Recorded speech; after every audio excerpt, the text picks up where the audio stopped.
For advertisement, call 8125893028. Our Gmail maxtvtelugu@gmail.com. Max TV ప్రేక్షకులకు నమస్కారం. నేను మీ శ్రావ్య.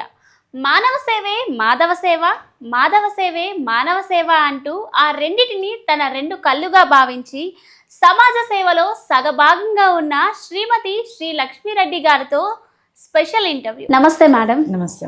ఎలా ఉన్నారు మేడం? చాలా బాగున్నాం మేడం.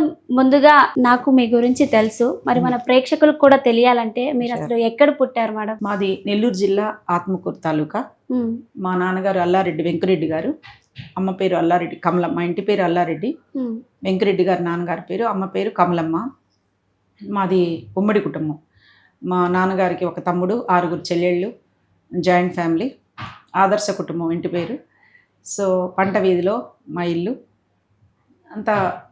అసలు ఈ రోజుల్లో ఉమ్మడి కుటుంబం అనే మాటే కనిపించని ఈ రోజుల్లో మా నాన్నగారు ఒక ధ్యేయంగా, తన తండ్రి చనిపోతే ఆ తండ్రి బాధ్యతలను తన భుజాల వేసుకుని 6 ఆడబిడ్డల పెళ్ళిళ్ళు, ఆ కుటుంబ బాధ్యతనంతా స్వీకరించి సక్సెస్ఫుల్గా ఒక ఆదర్శ కుటుంబం అంటే ఎలా ఉండాలో నిరూపించబడ్డ ఇంట్లో నేను పుట్టడం జరిగింది. అది నా పూర్వజన్మ సుకృతం. ముఖ్యంగా మా అమ్మ ఎన్నిసార్లు చెప్పుకున్నా తక్కువే. ఎందుకంటే ఏ ఇంటికైనా ఒక ఇల్లు పైకి రావాలంటే, ఆ ఇంటి గౌరవం పెరగాలంటే ఇంటి ఆడ మనిషి వల్లే గౌరవం పెరుగుద్ది. భర్త ఎంత సంపాదించినా కూడా దాన్ని సక్రమ మార్గంలో ఖర్చు పెట్టి పిల్లల భవిష్యత్తు కోసం ఉపయోగించుకునేది ఇంటికి ఆడపిల్ల. ఇంటికి దీపం ఇల్లాలనేది అందుకే అంటారు. సో అటువంటి గొప్ప వ్యక్తి మా అమ్మ. తనకంటూ ఒక స్వార్థం, నాకంటూ ఉండాలి, నా బిడ్డలకు ఉండాలి, అది దాచిపెట్టుకోవాలి అనే కోరిక ఏ రోజు లేని ఒక గొప్ప తల్లికి నేను. అమ్మ పేరు కమలమ్మ. 1-2 సార్లు ఎందుకు అనుకుంటానంటే, మనం జన్మనిచ్చిన తల్లిదండ్రులకు రుణపడి ఉండాలి. కాబట్టి అటువంటి మంచి తల్లికి నేను పుట్టిన దానికి ఎప్పుడు సంతోషపడుతున్నాను. ఇది మా బ్యాక్గ్రౌండ్. నాకు 2 అన్నయ్యలు, నేను. మా చిన్నానికి 4 కొడుకులు, 6 మేనత్తలు. చాలా పెద్ద కుటుంబం. నేను 10th క్లాస్ చదివేటప్పుడు నా క్లాస్మేట్ మా ఊర్లో డిఎస్పీగా వచ్చిన రారి అమ్మాయి, వాళ్ళ అమ్మాయి పేరు కూడా విజయ. నా పేరు విజయ అసలు యాక్చువల్గా విజయలక్ష్మి. తన పేరు కూడా విజయలక్ష్మి. ఇద్దరం 10th క్లాస్మేట్స్ని. తనకి చిన్నప్పుడే అదే 9th మ్యారేజ్ అయిపోయింది అమ్మాయికి. పాపం అంటే పాపం అంటే ఏం లేదు, తను డిఎస్పీ కదా, మంచి పోస్ట్లో ఉన్నప్పుడు మంచిగా చేయాలని చెప్పి తల్లిదండ్రుల కోరిక ప్రకారం చిన్నప్పుడే పెళ్లి చేశారు. మ్యారేజ్ అయిన తర్వాతే నాకు క్లాస్లో పరిచయం. అట్లా తను 10th అయిపోతేనే ఇంటర్మీడియట్లో ఖమ్మం జిల్లా సత్తుపల్లికి ట్రాన్స్ఫర్ అయ్యారు వాళ్ళు.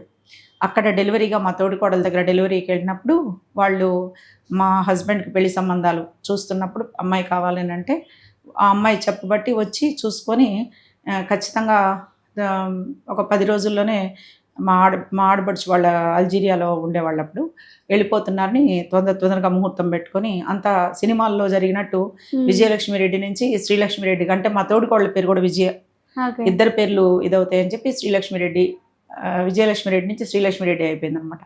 వితిన్ 10 డేస్లోనే మ్యారేజ్ ఫిక్స్ అయిపోవటం, పెళ్లి జరిగిపోవటం, ఖమ్మంకి రావటం జరిగింది. సో బాగా చదువుకోవాలనే కోరికని, డాక్టర్ కావాలనే కోరికని అన్నీ భగవంతుడు. ఉమ్మడి కుటుంబంలో బాధ్యతలు ఉండే తండ్రికి ఆడపిల్లల బాధ్యత అనేది ఒక పెద్ద, ఆ రోజుల్లో ఏదైనా చిన్న పొరపాటు వచ్చినా, చిన్న మాట వచ్చినా పిల్లలు పెళ్ళిళ్ళు కావని భయపడే సమాజం. ఇప్పుడంటే ఏది వచ్చినా భయపడటం లేదనుకోండి. ఆ రోజుల్లో ఆడపిల్లలు అంటే ఒక చాలా బాధ్యత, బరువుతో భావించేవాళ్ళు. సో నాకు బాగా ఇంట్రెస్ట్ ఉండే, చదువుకోవాలని బాగుండే. కానీ నాన్నగారు మంచి సంబంధం వచ్చింది అనేసరికి మనకు తెలియదు, ఇంకా వాళ్ళు ఏం చెప్తే అది వింటాం కదా. ఎదిరించి మాట్లాడేంత ఇది అప్పుడు లేవు కదా మనకి. సో ఎనీవే మన మంచి కోసమే అనుకొని అడ్జస్ట్ అయిపోవడం. ఆ తర్వాత నేను మొన్న 1 year బ్యాక్ బీఈడీ కూడా అయిపోయింది, పిహెచ్డీ అయిపోయింది. ఫస్ట్ పాప పుట్టినప్పుడు బిఏ అయిపోయింది, రెండో అమ్మాయి పుట్టినప్పుడు ఎంఏ అయిపోయింది, బాబు పుట్టినాక లా చేశాను, తర్వాత పిహెచ్డీ అయిపోయింది, ఇప్పుడు బీఈడీ అయిపోయింది. అన్ని చదువులు అయిపోయినాయి. బట్ జాబ్లు అంటే పెద్ద ఇంట్రెస్ట్ లేదు. ఎందుకంటే ఒకసారి జాబ్లో చేరితే దానికే మనం పొద్దున్నుంచి సాయంత్రం వరకు పిల్లల సంగతి చూసుకోవాలన్నా చాలా కష్టం అవుతుంది. సో అందుకని అట్లాంటి ఉద్యోగాలు చేసే ఇంట్రెస్ట్ లేక నేను 10 గంటల నుంచి 5 గంటల వరకు ఉన్న సమయాన్ని రామకృష్ణ మఠం, తర్వాత సాధురాం హాస్పిటల్ ఉండేది ఇక్కడ మా దోమలగూడలో, అక్కడికి వెళ్ళేదాన్ని. వాళ్ళకి మా బంధువుల్లో ఒక అమ్మాయికి కన్ను లేదు. సో ఆ చిన్నప్పుడు ఆ 3 సంవత్సరాల పాప కన్ను లేని బాధ తెలుసు కాబట్టి నేను కంటి ఆపరేషన్స్, తర్వాత రామకృష్ణ మఠంలో మంచి స్పీచెస్, 100 మంది మగవాళ్ళని కంటే కూడా 7 మంది ఆడవాళ్ళని ఒక సమాజ సేవ పట్ల ఖచ్చితంగా నిబద్ధతతో ఉండే ఆడవాళ్ళని తీసుకుంటే ఎంతో అద్భుతాలు సృష్టించవచ్చు అనే రామకృష్ణ మఠంలో ఉండే ఉపన్యాసాలకి ఇన్స్పైర్ అయ్యి నేను 10 గంటల నుంచి సాయంత్రం 5 గంటల వరకు ఈ సమాజ సేవలో అంటే కంప్లీట్గా ఒక డివోషనల్గా, అంటే పిల్లలు స్కూల్ నుంచి వచ్చే వరకు, మా వారి కోర్టు నుంచి వచ్చే వరకు ప్రతిరోజు వెళ్ళి అక్కడ స్పీచెస్ వింటాం, నాకు తోచిన సహాయం చేయించడం. తర్వాత 1 రూపీ మిల్క్ అని చెప్పి 1 రూపాయికి ఎవరిని అడుక్కోకూడదు, ఎవరిని యాచించకూడదు అని చెప్పి 1 రూపాయి ఇచ్చి కొనుక్కోవటంలో ఉన్నంత ఆనందం ఇంకా దేంట్లో లేదు అని చెప్పి 1 రూపాయి పిల్లల దగ్గర ఒక ఉండి బుడ్డిలో డబ్బులు పెట్టి, ఈ రూపాయి మీది, ఇక్కడ పని చేస్తే అక్కడ రామకృష్ణ మఠంలో ఏదైనా గడ్డి కోసేది చేసేది చిన్న చిన్న పనులు చెప్పటం, వాళ్ళకి 1 రూపాయి ఇవ్వటం, ఆ రూపాయితో మీరు పాలు కొనుక్కోమని చెప్పటం. సో అంటే అడుక్కోకూడదు, బేసిక్గా ఎవరిని యాచించకూడదు, ఎవరిని చేయబట్టి దేహి అనకూడదు అనే కాన్సెప్ట్తో రామకృష్ణ మఠంలో స్టార్ట్ చేసాం. 1 రూపాయికి మిల్క్ అని. తర్వాత ఉచితంగా భోజనాలు అక్కడ ఉంటాయి. సో దాంట్లో మా తల్లిదండ్రులు చనిపోయిన తర్వాత వాళ్ళ పేరు మీద అన్నదానం అనేది అక్కడ రోజు అన్నదానం ఉంటుంది. సో డివోటీస్ అందరు కూడా మేము ఇచ్చే డబ్బులతోనే వాళ్ళు చేస్తుంటారు. మేడం, మరి మీరు రీసెంట్ గా బీఈడి అవన్నీ కంప్లీట్ చేశారన్నారు కదా, మరి మీకు చదువు అంటే చాలా ఇంట్రెస్ట్ అని చెప్తున్నారు కదా, మరి మీ హస్బెండ్ సపోర్ట్ చేశారా పెళ్ళైన తర్వాత చదవడానికి? అంటే సపోర్ట్ అంటే అమ్మ ఒకటి, చదువుకోవడానికి ఎవరు సపోర్ట్ అక్కర్లేదు. ఎందుకంటే ఇప్పుడు మనం హస్బెండ్ మా వారి కోర్టులో హైకోర్టు అడ్వకేట్ జైపాల్ రెడ్డి గారు, మా వారి లాయరు. సో కోర్టుకి వెళ్ళిపోయినాక మనం చేసేది ఏముంటుంది, టీవీలు చూస్తాము, ఇంట్లో పని చేసుకుంటాము, తర్వాత టీవీలు చూస్తాము, పిల్లల బాధ్యతలు. అదే సమయాన్ని, ఆ టీవీలు చూసే సమయాన్ని మనం ఓపెన్ యూనివర్సిటీలో చదువుకుంటే ఎవరెందుకు వద్దంటారు? మనం ఇంట్లోంచి బయటికి పోవటం లేదు కదా, ఎక్కడికైనా పోతే కదా వాళ్ళకి బాధ అయ్యేది. అదే పుస్తకాలు మనం తీసుకొని ఓపెన్ యూనివర్సిటీలో చదువుకుంటే ఎవరేమన్నారు కదా. సో అదేదో టీవీలు చూసుకునే బదులు మనం పుస్తకాలు చదువుకుంటుంటే పిల్లలకు కూడా ఏమవుతుందంటే, మనం టీవీ పెట్టొద్దు అని పిల్లలకి చెప్పే అర్హత కోల్పోతాం మనం టీవీలు చూస్తుంటాం. అదే వాళ్ళని చదువుకోమని మన పాటికి మనం టీవీలు చూసుకుంటుంటే మనకు we have no right to tell. మనం చెప్పలేం, మనం చేస్తా టీవీలు చూస్తా, నువ్వు టీవీలు చూడొద్దంటే ఎట్లా ఒప్పుకుంటారు పిల్లలు? సో వాళ్ళు టీవీలు చూడకుండా ఉండడానికి కోసం నేను చదువుకున్న ఇది ఉంటుంది, నాకు నాలెడ్జ్ ఉంటుంది, ఆ పిల్లలకి మోరల్గా అంటే మోటివేషన్ కూడా ఉంటుంది. అమ్మ ఈ వయసులో కూడా చదువుకుంటుందా ఉంటుంది. సో అందుకని అప్పటి నుంచి కూడా బాబు, మా పెద్ద పాప పుట్టినప్పుడు ఓపెన్ యూనివర్సిటీ, ఇందిరాగాంధీ ఓపెన్ యూనివర్సిటీలో BA చేశాను. ఆ తర్వాత MA చేశాను. చిన్న పాప పుట్టాక 3 years గ్యాప్. ఈ అమ్మాయిని స్కూల్కి పంపించడం, ఆ తర్వాత చిన్న పాప చూసుకోవడం. ఆమె చూసే టైంలో ఈవెన్ పాలు ఇచ్చేటప్పుడు కూడా మనం పుస్తకాలు పట్టుకొని ఏదో ఒకటి చదువుకోవచ్చు కదా, టైం వేస్ట్ ఎందుకు, ఏదైనా సాధించాలి కదా, చదువుకోవాలి కదా. తల్లిదండ్రులు పాపం వాళ్ళ బాధ్యతని సక్రమంగా నిర్వర్తించాలని పెళ్లి చేశారు. సో మనం వాళ్ళు అలా పంపించేస్తారు కదా అని మనం తినేసేసి ఇంట్లో కూర్చొని ఏదో ఆస్తుంది కదా, పిల్లలు ఉన్నారు కదా అని టైంపాస్గా అవి ఇష్టం ఉండదు నాకు బేసిక్గా. సో అందుకని కాన్సన్ట్రేషన్ ఆన్ ఎడ్యుకేషన్ అదొకటి. ఎంతసేపు చదువుతాం, వద్దాక చదవలేం కదా, ఒక 2 సేపు చదివినా చాలు. ఓపెన్ యూనివర్సిటీలో 10 క్వశ్చన్స్ బాగా బై హార్ట్ చేసేస్తే వచ్చేస్తాయి. మామూలుగా ఎవరైనా అంటే అబ్బా ఎంత చదవాలి, ఎంత టైం చేయాలని, జస్ట్ ఐ నీడ్ సమ్ కొంచెం పిల్లలకి టీవీల నుంచి లేకుండా చేయాలంటే మనం కొద్దిగా చదవాలంటే ఎగ్జామ్స్ ఉంటాయి, ఎగ్జామ్స్ లో పాస్ అవ్వాలంటే మినిమం నాలెడ్జ్ మనకు ఉండాలి. ఒక పుస్తకం, ఒక నవల చదివినట్టు చదివేసినా కూడా మనకుండే వయసుకి ఈజీగా మనం అర్థం చేసుకొని రాసేయచ్చు. మరి మీ పిల్లలు ఏం చేస్తుంటారు మేడం? మాకు 3 పిల్లలమ్మ. పెద్దమ్మాయి రోహిణి సింధురి IAS ఆఫీసరు, రెండో అమ్మాయి doctor Priyanka Reddy MD dermatology, బాబు లాయరు, మా వారు లాయరు, నేను సోషల్ సర్వీస్. సో మా ఇంట్లో అన్ని ఫీల్డ్. ఇంకొకటి మా పెద్ద పాప ఇంజనీరింగ్, తర్వాతే సివిల్ సర్వీస్ ప్రిపేర్ అయింది. సో మా ఇంట్లో engineer, IAS, doctor, lawyer, social activist, అన్ని డిపార్ట్మెంట్లు మా ఇంట్లోనే ఉన్నాయి. సో ఎవరి దగ్గరికి పోయే పని లేదు, ఒక డాక్టర్ కోసమో లాయర్ కోసమో. తర్వాత సమాజంలో ఏదైనా ఎవరికైనా హెల్ప్ కావాలంటే ఇంకెవరి దగ్గరకు పోవటము, అన్ని మా ఇంట్లోనే ఉన్నాం. మీ పిల్లలు చేసే పనుల కంటే ఫస్ట్ మీరే సోషల్ సర్వీస్ ఎక్కువ చేసేసారు కదా మేడం, వాళ్ళకంటే ముందే. అంటే ఎట్లా అంటే మనకి ఖమ్మం నుంచి పిల్లల చదువు కోసం హైదరాబాద్ వచ్చాము. సో మనం వీ మస్ట్ అచీవ్ సంథింగ్. దీన్ని టైంపాస్ చేసుకొని అందరిలాగా ఆస్తుంది కదా, టైంపాస్గా ఏదో కార్డ్స్ ఆడుకోవటమో, లేకపోతే అందరిలాగా సరదాగా ఏదైనా లేడీస్ ఒక గ్రూప్ లాగా పెట్టుకొని కిట్టి పార్టీలు పోవటము, ఇవన్నీ పెద్ద ఇష్టం ఉండదు నాకు. చాలా బలవంతంగా ఒక ఫ్రెండ్ అడిగితే, మాలతి అని, మా ఊరు మా హిమాయత్ నగర్లో ఉంటారు, ఒక్కసారైనా జాయిన్ అవ్వంటే నాకు చెప్పాను, నాకు ఇంట్రెస్ట్ లేదమ్మా, మీకోసం జాయిన్ అవుతున్నాను. జాయిన్ అయ్యి అది కూడా 10 నెలల్లో నా పార్టీలు ఉంటే ఒక 2-3 కూడా పోలే. ఇంట్రెస్ట్ లేదు బేసిక్గా నాకు అదంటే. తర్వాత ఈ కార్డ్స్ అంటే ఇంట్రెస్ట్ లేదు.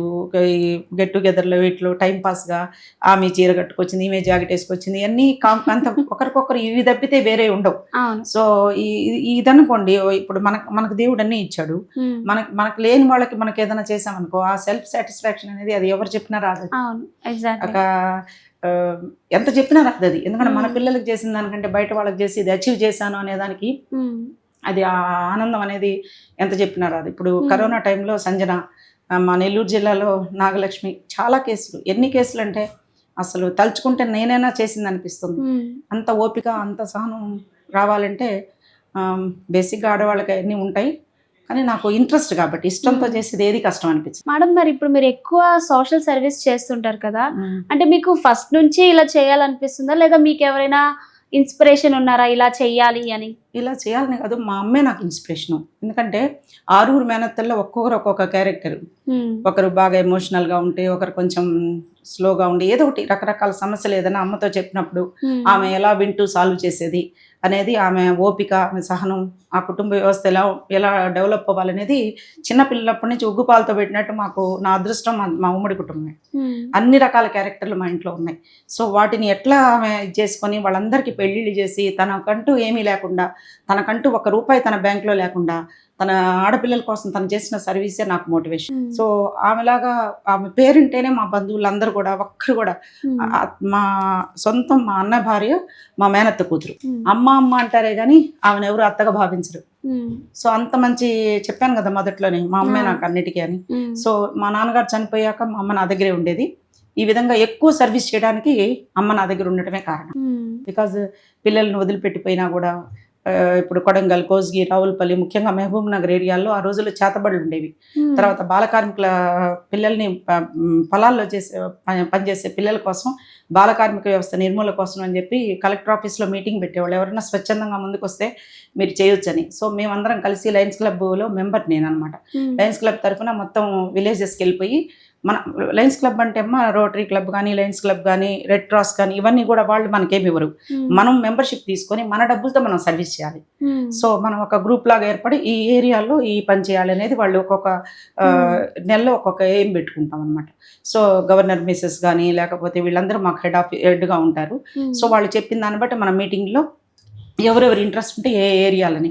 సో నేను అప్పుడు బాలకార్మిక వ్యవస్థ మీద పనిచేశాను. కొడంగల్, కోస్గి, రావులపల్లి చేతబడులు ఉంటాయని చెప్పి అర్ధరాత్రి కూడా బస్సుల్లో పోయి, చాలా అసలు 1 కాదు 2 కాదు, ఎందుగలడు అందులేరని సందేహం వలదంటారు కదా, అసలు ఎక్కడికి పోయినా ఇంత యాక్టివ్గా ఎలా పనిచేయగలుగుతున్నారంటే, ఇప్పుడు స్వచ్ఛంద సంస్థ పెట్టుకొని మనము బాలకార్మికుల స్కూల్ నడపాలంటే 100 మంది పిల్లల్ని స్కూల్లో పెట్టామంటే వాళ్ళు అందరూ మళ్ళీ పొలాల్లోకి వెళ్ళిపోతారు. వాళ్ళు ఎవరైనా ఇన్స్పెక్షన్కి వచ్చేసరికి 10 మంది పిల్లలు కూడా ఉండరు.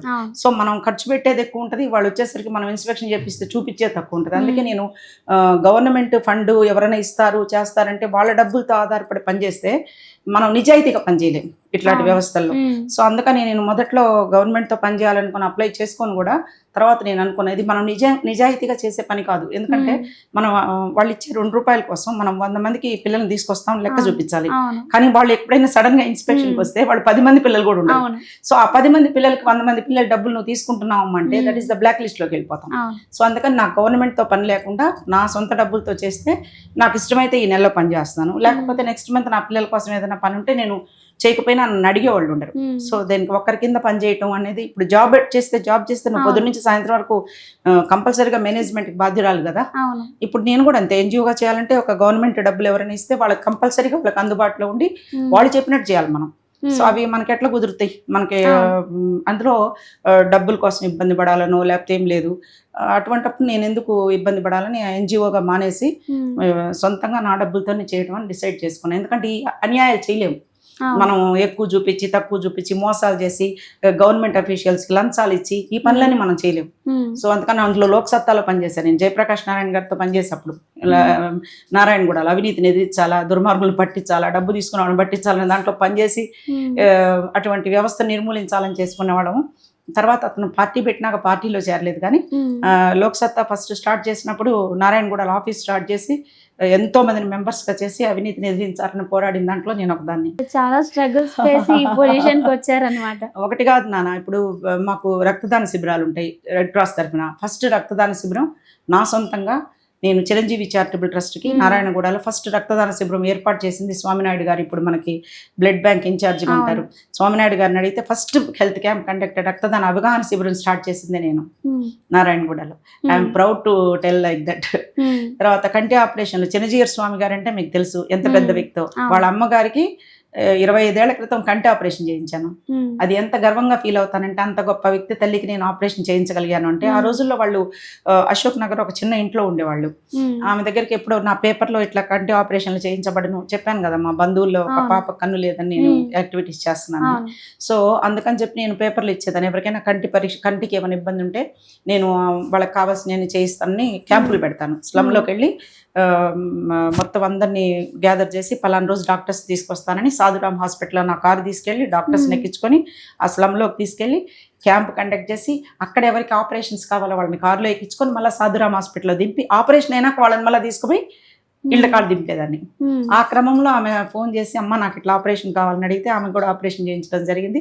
మొన్నే చిన్నజీర స్వామి గారి దగ్గర పోయినప్పుడు గుర్తు చేసుకున్నాం, అమ్మకి ఆ విధంగా చేయించాను సార్, చాలా సంతోషం అమ్మ అని చాలా ఆనందపడ్డారు. అది ఏ కాంటెస్ట్లో వెళ్ళానంటే అది మళ్ళీ రెండోది దేవాలయాలు కట్టించాము. పూజారి కోసం పోయాను అనమాట. పూజారులు డెఫిషియన్సీ, పూజారులు చాలా కష్టంగా ఉంది ఇప్పుడు దొరకటం.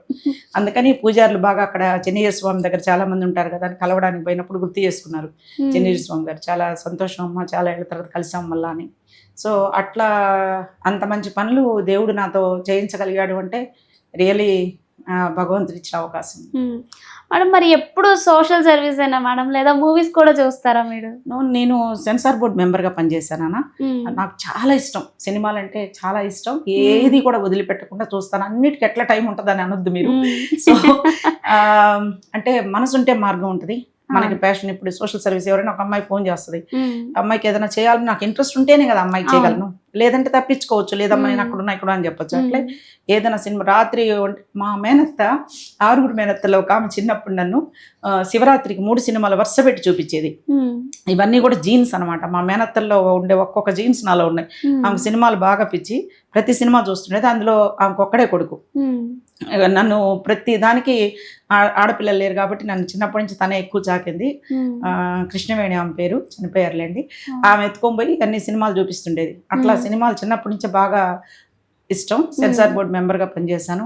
పరుగు సినిమా, దిల్ రాజు గారి పరుగు సినిమా అప్పుడే మా పెద్దమ్మాయి సివిల్ సెలెక్ట్ అయిందని ఫోన్ వచ్చినా కూడా అది లేట్ అయిపోద్దమ్మా, సెన్సార్ బోర్డు మెంబర్లు అందరూ రాలేదంటే దగ్గరుండి సెన్సార్ చేయించి తర్వాత వెళ్ళాం. బాధ్యత అంటే, కమిట్మెంట్ అంటే అది అని చాలా మెచ్చుకున్నారు దిల్ రాజు గారు. మీ వల్ల ఈరోజు నాకు ఇమీడియట్గా సినిమా రిలీజ్ కావడానికి సహాయం అయిందమ్మా అని.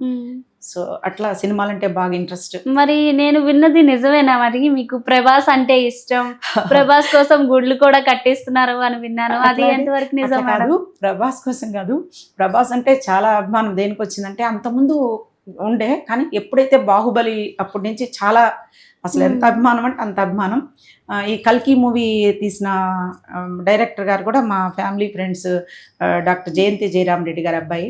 సో ఆ సినిమా అసలు అబ్బాయి అయితే చెప్పలేం. మా ప్రియాంకతో పాటు చాలా ప్యాషన్ సినిమాలంటే నాగశ్విన్ గారికి.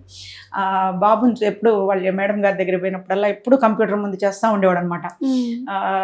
అది తీసిన సినిమా తీయటం, తీసిన అబ్బాయి మన దగ్గర, తర్వాత ఇష్టమైన అబ్బాయి మన ప్రభాస్ గారు కూడా చాలా బాగా చేశారు ఈ కల్కి. దాంతో ఇంకెక్కడికో వెళ్ళిపోయాడు, అందరూ అంత ఎత్తుకు ఎదిగిపోయాడు. నాకేంటంటే బాధ ఏంటంటే ఇంత బాగా ఫ్యామిలీ అనేది చాలా అవసరం. ఒక ఎవరికైనా సరే ఎంత సంపాదించినా ఎంత చేసినా, ఇప్పుడు కృష్ణరాజు గారి పోలికలతో ఉన్నాడు ప్రభాస్ గారు అని ఎంతో బాగా మనం వాళ్ళ వారసుడు అన్నట్టు అనుకుంటాం. అట్లా రేపు ప్రభాస్ కూడా ఒక వారసుడు ఉంటే, ఒక సినిమా ఫీల్డ్ ఎక్కడికో ఏ రేంజ్కో రాజమౌళి గారు కానీ ఉండబట్టి ఆయన ఉండబట్టి అన్నట్టు యాక్ట్ చేసేవాళ్ళు కూడా ఉండాలి కదా, డైరెక్షన్ చేసిన వాళ్ళని కూడా యాక్ట్ చేసేవాళ్ళు ఉండాలి కదా. సో ప్రభాస్ గారికి బాహుబలి అన్నప్పటి నుంచి విపరీతమైన అభిమానం ఏర్పడింది. ఎప్పుడు కూడా అబ్బాయికి పెళ్ళి అయితే బాగుంటుంది కదా అని ఎప్పుడు నేను చాలా పూజలు అంటే బాగా ఇష్టం. ఏ గుడికి పోయినా నాకు గోత్రనామాలు ఏం లేవు. సినిమా యాక్టర్ ప్రభాస్ గారి మీద పూజ చేయండి ఆయన తొందరగా పెళ్లి కావాలని. ఈ మధ్య ఎక్కడికి పోయినా మా అబ్బాయి కంటే ఎక్కువ సీన్ ఇప్పుడు మా బాబు పెళ్లి చేయాలని ఎటు కోరుకుంటాం. మన బిడ్డకి మా అబ్బాయి కూడా ఇప్పుడు పెళ్లికి రెడీగా ఉన్నాడు. వాడికి అంటే ఆయన ఏజ్ దాటిపోతుంది కదా ప్రభాస్కి, మా వాళ్ళు అయితే చిన్న పిల్లడు.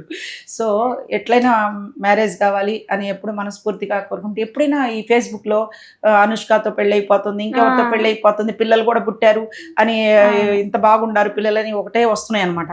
అది ఈ గాసిప్స్ లాగా. సో వస్తే వచ్చినాయి కానీ చూడడానికి ముచ్చటగా పిల్లలు ఎంత చక్కగా ఫ్యామిలీ ఎంత బాగుందో, అట్లుంటే బాగుండని. అంటే ఒకటి నాన్న, అభిమానం అంటే ఇప్పుడు ఆయన ఫ్యామిలీ మెంబర్స్ కానీ లేకపోతే అతను ఎప్పుడైనా కలవటం కానీ ఎప్పుడు చేయలేదు. ఇంట్రెస్ట్ ఉంటే 2 నిమిషాలు పడుతుంది. ఇప్పుడు మా సొంతం మా నాకు మా ఫ్యామిలీ ఫ్రెండ్సే కదా, నాగశ్విని వాళ్ళని అడిగైనా ఎప్పుడైనా పోయి చూడొచ్చు. కానీ అంత మా హస్బెండ్ కూడా పెద్ద ఇంట్రెస్ట్ ఒకరి దగ్గరికి పోయి ఒకరిని ఏదో చేయాలనేంత ఇంట్రెస్ట్ ఎప్పుడు లేదు. మా వారికి లేదు, నాకు లేదు. మన పని మనం చేసుకోవటం అంతే. సో ఒకసారి కూడా పోయి కలుద్దాం అంటే నెక్స్ట్ కలికి సెకండ్ ఉంటుంది కదా, తప్పకుండా కలుద్దాంలేమ్మా అని మన నాగశ్విని వాళ్ళ నాన్నగారు జయరామ్ రెడ్డి గారనే తప్పకుండా కలుద్దాం, నీకు ఇంత అభిమానం ఉందని. సో ఆయనకి ఎప్పుడు అంటుంటా నేను, ఎవరికి చెప్పినా నవ్వుతారు, ఆయన పెళ్ళికి నీకేం పని, మా వాడికి పెళ్ళి అయితే నీకెందుకు, పెళ్లి కాకపోతే నీకెందుకని. సో బట్ అభిమానం అంటే ఆశించడం కాదు నాన్న. ఇప్పుడు రాజకీయాల్లో కూడా రాజశేఖర రెడ్డి అంటే అభిమానంతో ఎంతో కష్టపడి పనిచేశారు. ఏ రోజు ఒక చిన్న పదవి కానీ, ఒక పావలా సహాయం కావాలని కానీ, ఒక రూపాయి సహాయం కావాలని, పావాలంటే పాత రోజులు, ఒక రూపాయి సహాయం కావాలని కానీ, ఒక పదవి కావాలని కానీ ఏ రోజు నేను పాకులాడలా, ఏ రోజు ఇవ్వాలని కోరుకోలే.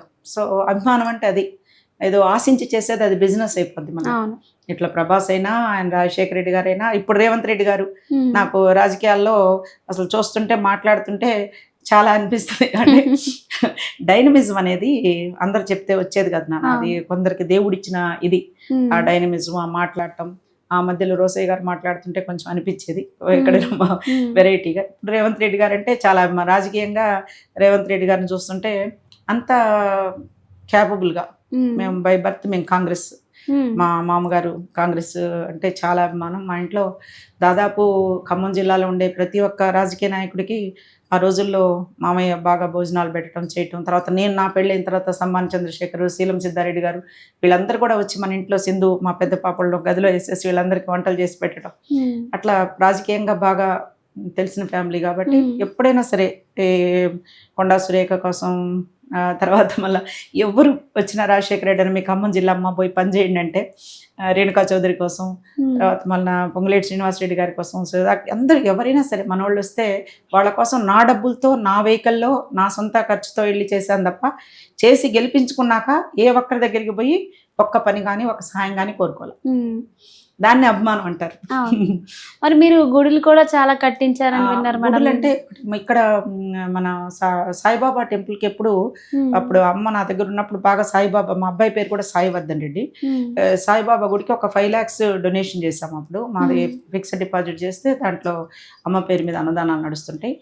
షిర్డీలో కూడా మనం ఫిక్స్డ్ డిపాజిట్ చేస్తే అన్నదానం కింద చేస్తుంటాం.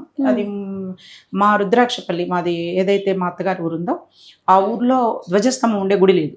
గుడి లేకపోతే 25 సంవత్సరాల క్రితమే మేము స్థలం ఇచ్చాం. మా ఇంటి పక్కన మా వాటాకు వచ్చిన స్థలం ఇచ్చాం. ఆ తర్వాత మా అమ్మగారు అప్పుడు ప్రతి సంవత్సరం ఉగాదికి ఏమంటే బట్టలు కొనుక్కోమని, నెల్లూరు వాళ్ళం కదా కొంచెం బట్టలు పిచ్చి ఎక్కువ, సో బట్టలు కొనుక్కోమని డబ్బులు ఇచ్చి ఆడబిడ్డలకి మాకు అంటే బట్టలు ఏమైనా కొనుక్కోమని అట్లా ఇస్తారు కదా, ఇస్తే ఆ డబ్బులతో మా ఊర్లో కంటి పరీక్షలు, అదే కంటి ఆపరేషన్ అయిందని రామచంద్రని మా దగ్గర కౌలు చేసే అతను మా మామగారికి ఆపరేషన్ అయిందమ్మా అని ఆయన ఇంటికి పోతే ఆయనకు 5,000 ఇచ్చాము.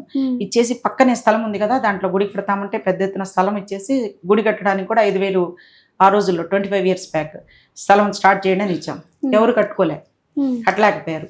తర్వాత ఈ పిల్లల చదువుల కోసం నేను హైదరాబాద్ వచ్చేసినాక వీళ్ళ చదువుల మీద పడి, సోషల్ సర్వీసుల మీద పడి ఇంకా అక్కడ పోయి ఉండాలి కదా చేయాలంటే, సో మరలా మేము స్టార్ట్ చేసి పాప ఐఏఎస్ అయిపోయిన తర్వాత తనకు కూడా వెంకటేశ్వరం అంటే చాలా ఇది మా సింధుకి.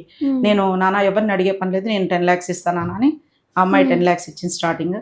తర్వాత మా హస్బెండ్ 5 lakhs, నేను 5 lakhs, నేను ఇంకా అసలు చెప్పలేము, అందరం మా ఫ్యామిలీ మెంబర్స్ అందరం కలిసి స్టార్ట్ చేసి మా ఊళ్ళో బంధువులకి ఇచ్చి స్టార్ట్ చేసి ఆ గుడిని కట్టించడానికి చేసాం. ఎదురుగా ఉండే రామాలయం అది ఎప్పుడు 65 ఏళ్ల క్రితంది పడిపోయింది, ఇది అయిపోతానే అది పడిపోయింది. దానికోసం ఎండోమెంట్స్కి అప్లై చేస్తే ఎండోమెంట్స్కు అప్లై చేసిన కాంట్రాక్ట్ ఏమో నా దగ్గర డబ్బులు లేవు, వెనక్కి వెళ్ళిపోయాడు. 20 లక్షల లోన్ తీసుకొని ఆ గుడి కట్టించి మళ్ళీ 25 లక్షలు పెట్టి ప్రతిష్ట కాడి నుంచి అన్ని చేసి 50 లక్షలు ఫిక్స్డ్ డిపాజిట్లో ఉన్నాయి కాస్త అవి చేసుకున్నాం. సో ఇప్పుడు టెంపుల్కి పూజారిని, ధూపదీప నైవేద్యాలు, జీతం అన్నీ కూడా నా అకౌంట్ నుంచే వెళ్తున్నాయి. సో అసలు నాకు నిద్రాహారాలు మానేసి అంటే బంధువులు చుట్టాలకి ఇస్తే వాళ్ళు కనీసం మా ఒక ఐఏఎస్ ఆఫీసరు, మా బంధువులు ఒక అమ్మాయి, మీరు ఇంతమంది ఇప్పుడు ఆఫీస్కి వస్తానే మీ ఎండి అన్నారు, అమ్మా సింధు మేడం అంటే మాకెంత ఇది అని. అట్లాంటిది మా పాప ఊరికి 10 లక్షలు ఇచ్చినా కూడా గుడికి కనీసం వస్తుంటే ఒక గౌరవంగా ఒక బ్యానర్ పెట్టి కానీ ఒక వెల్కమ్ చెప్పడం అని కానీ అనేది లేదు. అందుకే నేను ఎప్పుడు స్టేటస్లో చెప్తుంటా, బంధువులు చుట్టాలనే కంటే బయట వాళ్ళకి ఏదైనా చేస్తే ఎంతో అభిమానంగా ఉంటారు వాళ్ళు. ఊళ్ళో జనాలు కానీ ఒక చిన్న బ్యానర్ కూడా పెట్టలేదు నాన్న. పాప మా అమ్మాయి ఊరికి వస్తుంటే 10 సంవత్సరాలు పెళ్ళి మొదటిసారిగా వస్తుందంటే కనీసం రిసీవింగ్ లేదు, ఏమి లేదు. సో దెన్ ఐ స్టార్టెడ్ అనమాట. ఎందుకు వీళ్ళకందరికని నేనే టేకప్ చేసుకుని మొత్తం ఇప్పుడు ధూపదీప నైవేద్యాలు మొత్తం 2 గుళ్ళకన్నీ కూడా నేనే చూసుకుంటున్నా. ఎవరిని ఊర్లో గ్రామస్తులు కొంచెమైనా పార్టిసిపేట్ చేయాలి అని అంటే 20% గ్రామస్తులు కట్టాలని ఎండోమెంట్స్ వాళ్ళు అంటే, మా ఊళ్ళో పనిచేసే వాళ్ళందరూ కూడా ట్రైబల్ ఏరియా అండి, వాళ్ళు ఎవరు ఇవ్వలేరని ఆ 20% డబ్బులు కూడా నేనే కడతానని లెటర్ పెట్టాను ఎండోమెంట్స్కి.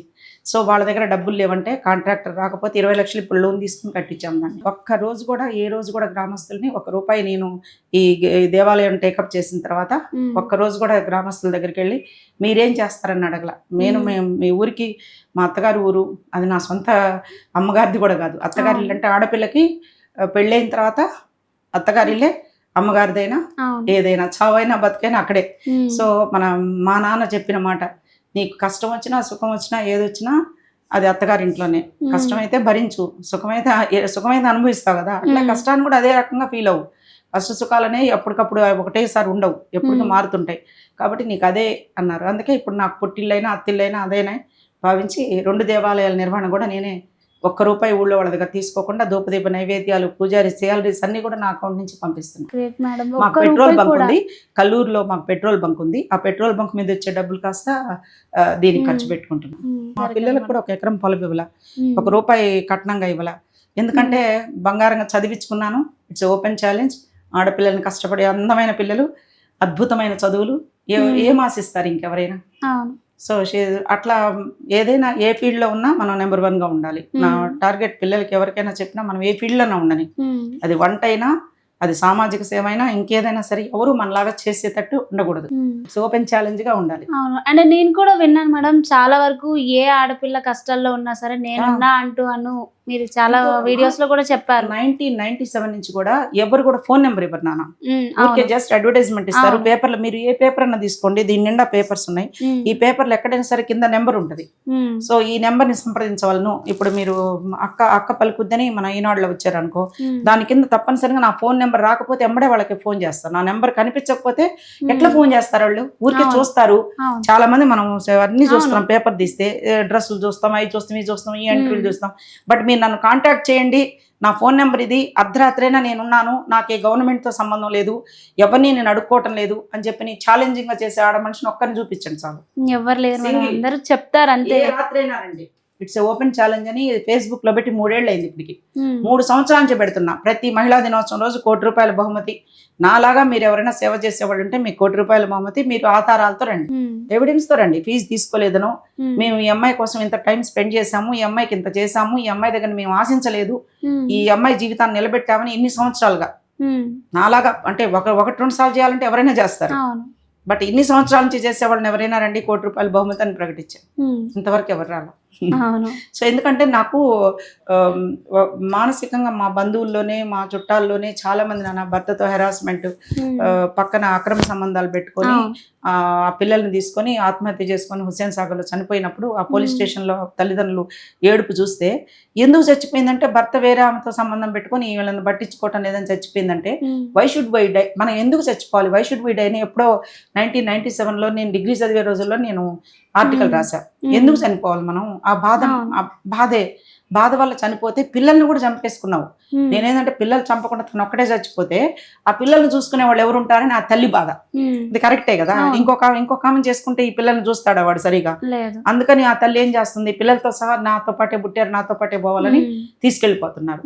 మరి ఇప్పుడు ఎవరైతే ఇప్పుడు ఏ అమ్మాయి అయినా కష్టాల్లో ఉంటే నేనున్నాను అని చెప్తున్నారు కదా, ఒకవేళ ఆమె చనిపోవాలి అనుకుంటే దానికి మీరు మోటివేషన్ ఇచ్చి ఆమెను మారుస్తారు అన్నారు కదా. నేనేం విన్నానంటే, ఎవరైతే ఆ అమ్మాయి అలా చనిపోవాలనుకుంటుందో ఆమెను మోటివేట్ చేసి ఇప్పుడు ఆమెకి ఏమైనా ట్రైనింగ్స్ ఇస్తూ, ఇలా టైలరింగ్ నేర్పిస్తూ ఇలాంటివి కూడా చేశారు అని విన్నాను. కాదు నాన్న, ఇప్పుడు మనకి మాటలు చెప్పడం అత్యంత ఈజీ అయిన విషయం ఏంటంటే ఈ ప్రపంచంలో సలహాలు ఇవ్వటం, అవును. మాటలు చెప్పటం, కబుర్లు చెప్పటం అంతే. ఉమ్. సో దానివల్ల ఎట్లా వస్తుంది?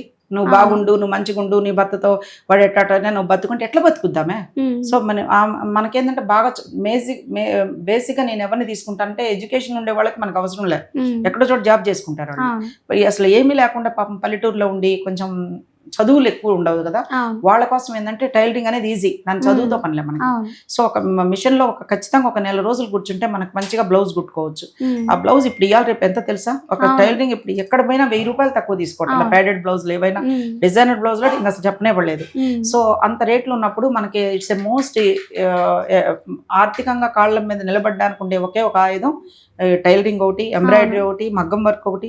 వీటన్నిటిలో కూడా మనం ట్రైనింగ్ ఇస్తే బాగుంటుందని హిమాయత్ నగర్లో నా ఆఫీస్లో ఎంతో మంది అసలు ముస్లిం మహిళలు అయితే నాకు చంద్రబాబు నాయుడు గవర్నమెంట్లో జనని అవార్డు వచ్చింది. ఎందుకంటే ముస్లిం మహిళల్లో రక్తహీనత, ఉమ్. బ్లడ్ తక్కువ అయిపోయి పాపం ఎక్కువ మంది పిల్లలు కానీ వాళ్ళకి బ్లడ్ తక్కువ ఉంటుంది. సో వాళ్ళ కోసం మోటివేషన్ చేసి వాళ్ళకి భర్తల్ని పిలిపించి ఇంతమంది పిల్లల్ని కంటే ఈ అమ్మాయి జీవితం ఇట్లా అయిపోతుందని చెప్పి ఆమెకి మంచి ఫుడ్, రక్తహీనత లేకుండా మంచి టాబ్లెట్స్ ఏమేమి చేయాలని కౌన్సిలింగ్ చేసి అంత చేసేదాన్ని. అప్పుడే నాకు కుటుంబ ఫ్యామిలీ కౌన్సిలింగ్ ద్వారా వీటి ద్వారా నాకు జనని అవార్డు వచ్చింది అందుకే. సో చంద్రబాబు నాయుడు గారు గవర్నమెంట్లో. సో అట్లా ఒక కులము ఒక మతం లేకుండా పేరుకి ప్రపంచ మహిళా రెడ్ల సమాఖ్యాన్ని పెట్టినాను, కానీ రెడ్డిస్ అనేవాళ్ళు ఒక 10 మందికి కూడా మంత్లీ 10 మందికి కూడా చేస్తున్నాను.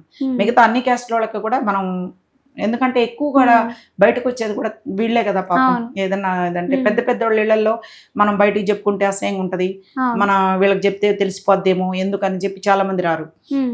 అందుకే నేను దేనికంటే ఒక రెడ్డి అంటే నేను చెప్పేది ఏంటంటే అక్కడ రెడ్డి అనే కాదు, కమ్మైనా రెడ్డి అయినా వెలమ ఎవరైనా ఉన్నత కులాల్లో పుట్టిన వాళ్ళు మనకంటే తక్కువ ఉండే వాళ్ళని ఆదరించి వాళ్ళని కూడా పైకి తీసుకురావాలని ఒక కాన్సెప్ట్తో పెట్టిందే తప్ప వాళ్ళ కోసం చేస్తామని పెట్టింది కాదు. సో అందుకని తర్వాత నేను అది కూడా మానేశాను. ఈ పేరు పెడితే రెడ్ల కోసమే చేస్తారేమో అని చెప్పని అసలు స్టార్ట్ చేసిందే 1997 అంటే ఇట్స్ 1993లో I registered in world women Reddy federation అని. ఏ రెడ్డి మనుషులు అప్పుడు రమ్మంటే ఎవరు రాలా. మా ఇంట్లో మాకు సరిపోతుంది, పిల్లలతో సరిపోతుంది, మా అత్తమామలు ఏమనుకుంటారు, వీధుల్లో తిరుగుతున్నాం అనుకుంటారు, ఇట్లానే వాళ్ళు. ఇప్పుడు బ్రహ్మాండంగా అందరూ అసలు మారైపోయింది, మనం పిలువబళ్ళు అన్నిటికీ వస్తున్నారు బాగానే. చాలా మంది మారిపోయారు, చాలా మంది బాగా కల్చర్ సొసైటీతో పాటే మనం మారుతుంటాం కదా, సమాజం మారుతుంది, అందరూ మారుతున్నారు, అందరూ చేస్తున్నారు అని. ఆ రోజుల్లో నాలాగా పెట్టిన వాళ్ళు ఎవరు లేరు, నాలాగా చేసిన వాళ్ళు ఎవరు లేరు. ఇట్స్ అశోక్ నగర్లో ఇల్లు తీసుకొని ప్రపంచ మహిళా రెడ్ల సమాఖ్యని పెట్టి అక్కడ టైలరింగ్ అని పెట్టి ఎంబ్రాయిడరీ పెట్టి అన్నీ పెట్టి వీళ్ళందరికీ తర్వాత మన ఆడవాళ్ళు కూడా తక్కువైన వాళ్ళు ఉండరు, మగవాళ్ళు ఒక్కనే అనుకోవటంలే. మన ఆడవాళ్ళ వల్ల కూడా ఎంతో మంది మగవాళ్ళ జీవితాలు నాశనం అయిపోయి ఉంటాయి. వాళ్ళు కూడా పాపం వచ్చి కౌన్సిలింగ్ చేసుకొని తర్వాత అమ్మాయిని పిలిపించి అమ్మాయితో మాట్లాడి ఇట్లా కాదని చెప్పడం అవి కూడా చేసేదాన్ని. కానీ బేసిక్ ఏంటంటే మనం ఆడవాళ్ళం కాబట్టి ఏదైనా ఆడవాళ్ళ బాధ అర్థం చేసుకుంటాం కదా, ఎక్కువ కాన్సన్ట్రేషన్ ఆన్ 90% ఉమెన్ కోసమే కాన్సన్ట్రేషన్ చేశాను. సో నేను ఇప్పటికీ చెప్తున్నానమ్మా, ఆ బాధ అనేది ఇప్పుడు ఏం చేస్తున్నారంటే మనం ప్రశ్నించకూడదు భర్తని. వాళ్ళు తప్పు చేస్తే ప్రశ్నించకూడదు. ప్రశ్నిస్తే ఎవరికైనా చెప్పుకుంటే ఎవరికైనా చెప్పేస్తావు కదా, నా గురించి అంతా చెప్పావు కదా, నీ ఇష్టం వచ్చినట్టు చేసుకో, నువ్వు ఎక్కడికన్నా పో, ఏమన్నా చేసుకొని మాట్లాడతారు. చెప్పలేదనుకో మానసికంగా బాధ, మారరు మనుషులు, మారలు. ఏదైనా భయం అనంటే భయం భక్తి ఏమీ లేదు. సో మాట్లాడితే డైవర్స్. ఇప్పుడు లేటెస్ట్ ఇదేంటంటే అసలు విచిత్రంగా 60 ఏళ్ల ముసలి నా కొడుకు వాడికి కూడా నీకు నాకు కలవదు వెళ్ళిపోమంటే ఎక్కడికి పోద్దమ్మా? 60 ఏళ్ళు సంసారం చేసిన మనిషి, 65 ఏళ్ల మనిషి మన TV5 ఇంటర్వ్యూకి పోయినప్పుడు అక్కడ మన TV5లో ఒక యాంకర్ వాళ్ళ బంధువులే, వాళ్ళ హస్బెండ్ ఇంకొక ఆమెను తీసుకొచ్చుకొని పైన పెట్టుకొని ఈమెతో రోజు ఆమెకి చాకరీ చేయమంటాడు తెచ్చుకున్న దానికి. సో అదే అంటే మీరు యంగర్ జనరేషన్ అట్లా అనుకుంటారు నాన్న. ఇప్పుడు పాపం పాత తరం మా వాళ్ళు ఏమనుకుంటాము, అయ్యో వదిలేస్తే సమాజం ఏమనుకుంటుందో, దీన్ని వదిలేసిండేమో భర్త అనుకుంటుందేమో అని చాలా వరకు ఎవరు ఏమి మనసులో బాధను ఎవరికి చెప్పుకోలేకుండా వాళ్ళ బాధను వాళ్ళే కుమిలిపోతా అట్లుంటారు. ఇప్పుడు మీ తరం ఇప్పుడు జనరేషన్ అంటే ఏ మనకు ముందే పనేపా అని చెప్పని ఏం అవసరం లేదు నీతో అని ఉంటున్నారు. మా తరం వాళ్ళ సంగతి చెప్తున్నా. అక్కడి నుంచి ఎన్ని బాధలు ఎన్ని అవరోధాలు దాటుకుంటే ఇప్పుడు రివర్స్ అయిపోయింది లేండి, అది వేరే విషయం. సో ఎక్కువ శాతం మనకి ఇప్పుడైతే కనిపించేదమ్మా డైవర్స్లు. పెళ్ళైన తర్వాత కూడా ఎవరు ఒక 2 నెలలు కూడా కాపురాలు చేయటం లేదు, ఎమ్మడే ఇళ్ళకి వచ్చేస్తున్నారు. మళ్ళీ వాళ్ళు రెండో పెళ్లి కూడా ఈజీగా అయిపోతుంది. అంటే రెండో పెళ్లి అనే కాన్సెప్టే మర్చిపోతున్నారు, ఏదో కొత్త పెళ్లిలాగా చేస్తున్నారు మళ్ళీ రెండో పెళ్లి కూడా. సో అది సంతోషించదగ్గ విషయం. ఎందుకంటే నచ్చినప్పుడు అదే కలిసి ఉండి బాధలు పడి అక్కడే చచ్చే బదులు మనస్తత్వాలు కలవనప్పుడు విడిపోయి వేరే పెళ్లి చేసుకుంటే అది 100% బెస్ట్. కానీ ఇప్పుడు మరీ ఎట్లయిపోతుందంటే మాలాంటి ఏజ్ ఉంటుంది అనుకో, నాకు వచ్చే కేసులని నాకు సంబంధించిన 50 ఏళ్ల కేసులు విచిత్రంగా మా ఆయన ఇప్పుడు ఈ వయసులో నన్ను వెళ్ళిపోమంటున్నాడక్క వేరే ఆమెతో. వీళ్ళకి ఇదేం జబ్బు అవుతుందంటే ముసలి వయసు వచ్చే కొంది ఏం పని లేక ఈ ఫేస్బుక్లు ఫ్రెండ్స్ ఆ చిట్ చాటింగ్లు ఎక్కువైపోయి ఆ లేడీస్ ఎవరైనా కొంచెం డబ్బు కోసమో ఇంకేదో కోసమో మగవాళ్ళకి అట్రాక్ట్ అవుతారనుకో, అప్పుడు ఈ ఫోనుల్లో చూసారనుకో ఈ భార్య వాళ్ళు, అవి చూస్తే అప్పుడు ఎంత మానసికంగా వాళ్ళు ఇదైపోయి ఒకరి మధ్య ఒకరు గొడవలు పెట్టుకొని ఈ వయసులో విడిపోవటం అనేది 66 ఏళ్ల వయసులో కూడా నా పాటికి నేను బతుకుతాను నీ పాటికి నువ్వు బతుకనే కాడికి వస్తున్నారు. సో ఈ కేసులు ఎక్కువైపోతుంది. నాకు అర్ధరాత్రి అపరాత్రి ఏమైనా ఆడపిల్ల ఎవరంటే ఏదో కొత్తగా పెళ్ళైన పిల్ల అనుకుంటున్నా, కాదు 55 ఏళ్ళు ఎక్కువ అవుతున్నారు. ఏం చేయాలండి అంటే నేను ఒకటే చెప్తా, మనము మార్చగలిగితే మార్చుకోవచ్చు నాన్న, మార్చలేనప్పుడు దాని గురించి ఆలోచించడం ఎందుకు, ఇంకా అసలు ఇంకా మార్చలేము వాళ్ళని. ఇంక మనం మార్చలేనప్పుడు నువ్వు కలిసి ఉండాలంటే వదిలేసేయాలి వాళ్ళని. ఇంకా అది చెప్పినంత ఈజీ అయితే కాదు. ఇప్పుడు భర్త ఒక రూమ్ లో పండుకొని ఉంటాడు, ఈమె ఒక రూమ్ లో పండుకొని ఉంటుంది. ఏదో వేరువేరుగా బతకాలంటే ఒక ఇంట్లో ఉండి చాలా కష్టం. అది మాటలు చెప్పినంత ఇది కాదు. తర్వాత ఇంకొకటి, ఇప్పుడు వీడికి 66 ఏళ్ల వయసులో వీడికి ఇంత కోరికలు ఉంటాయి, అమ్మాయి కూడా ఉంటాయిగా. వీడు ఇదేమన్నా ప్రశ్నిస్తే వాడు ఇంకా పక్కన దగ్గరకు కూడా రాడు. ఇంకా ఆమె చెప్పేది ఏంటంటే నాకు కలిసి ఎన్ని రోజులు అయిందో మేడం, నా మొహం చూసి ఎన్ని రోజులు అయిందో, ఎంతసేపటికి ఆ చాటింగ్ లోనే ఉంటాడు అని అంటే అప్పుడు ఏం చేయాలి? ఈమెం చేయాలి? ఈమె కూడా ఇంకొకటి ఎత్తుక్కోవాలి. ఇంకొక బాయ్ ఫ్రెండ్, ఇంకొక గర్ల్ ఫ్రెండ్. ఈ వయసులో అసలు ఎట్లయిపోతున్నారంటే అమ్మా సొసైటీ మొత్తం, అసలు భారతీయ సంస్కృతి లేదు, సాంప్రదాయాలు లేవు, ఏమీ లేవు.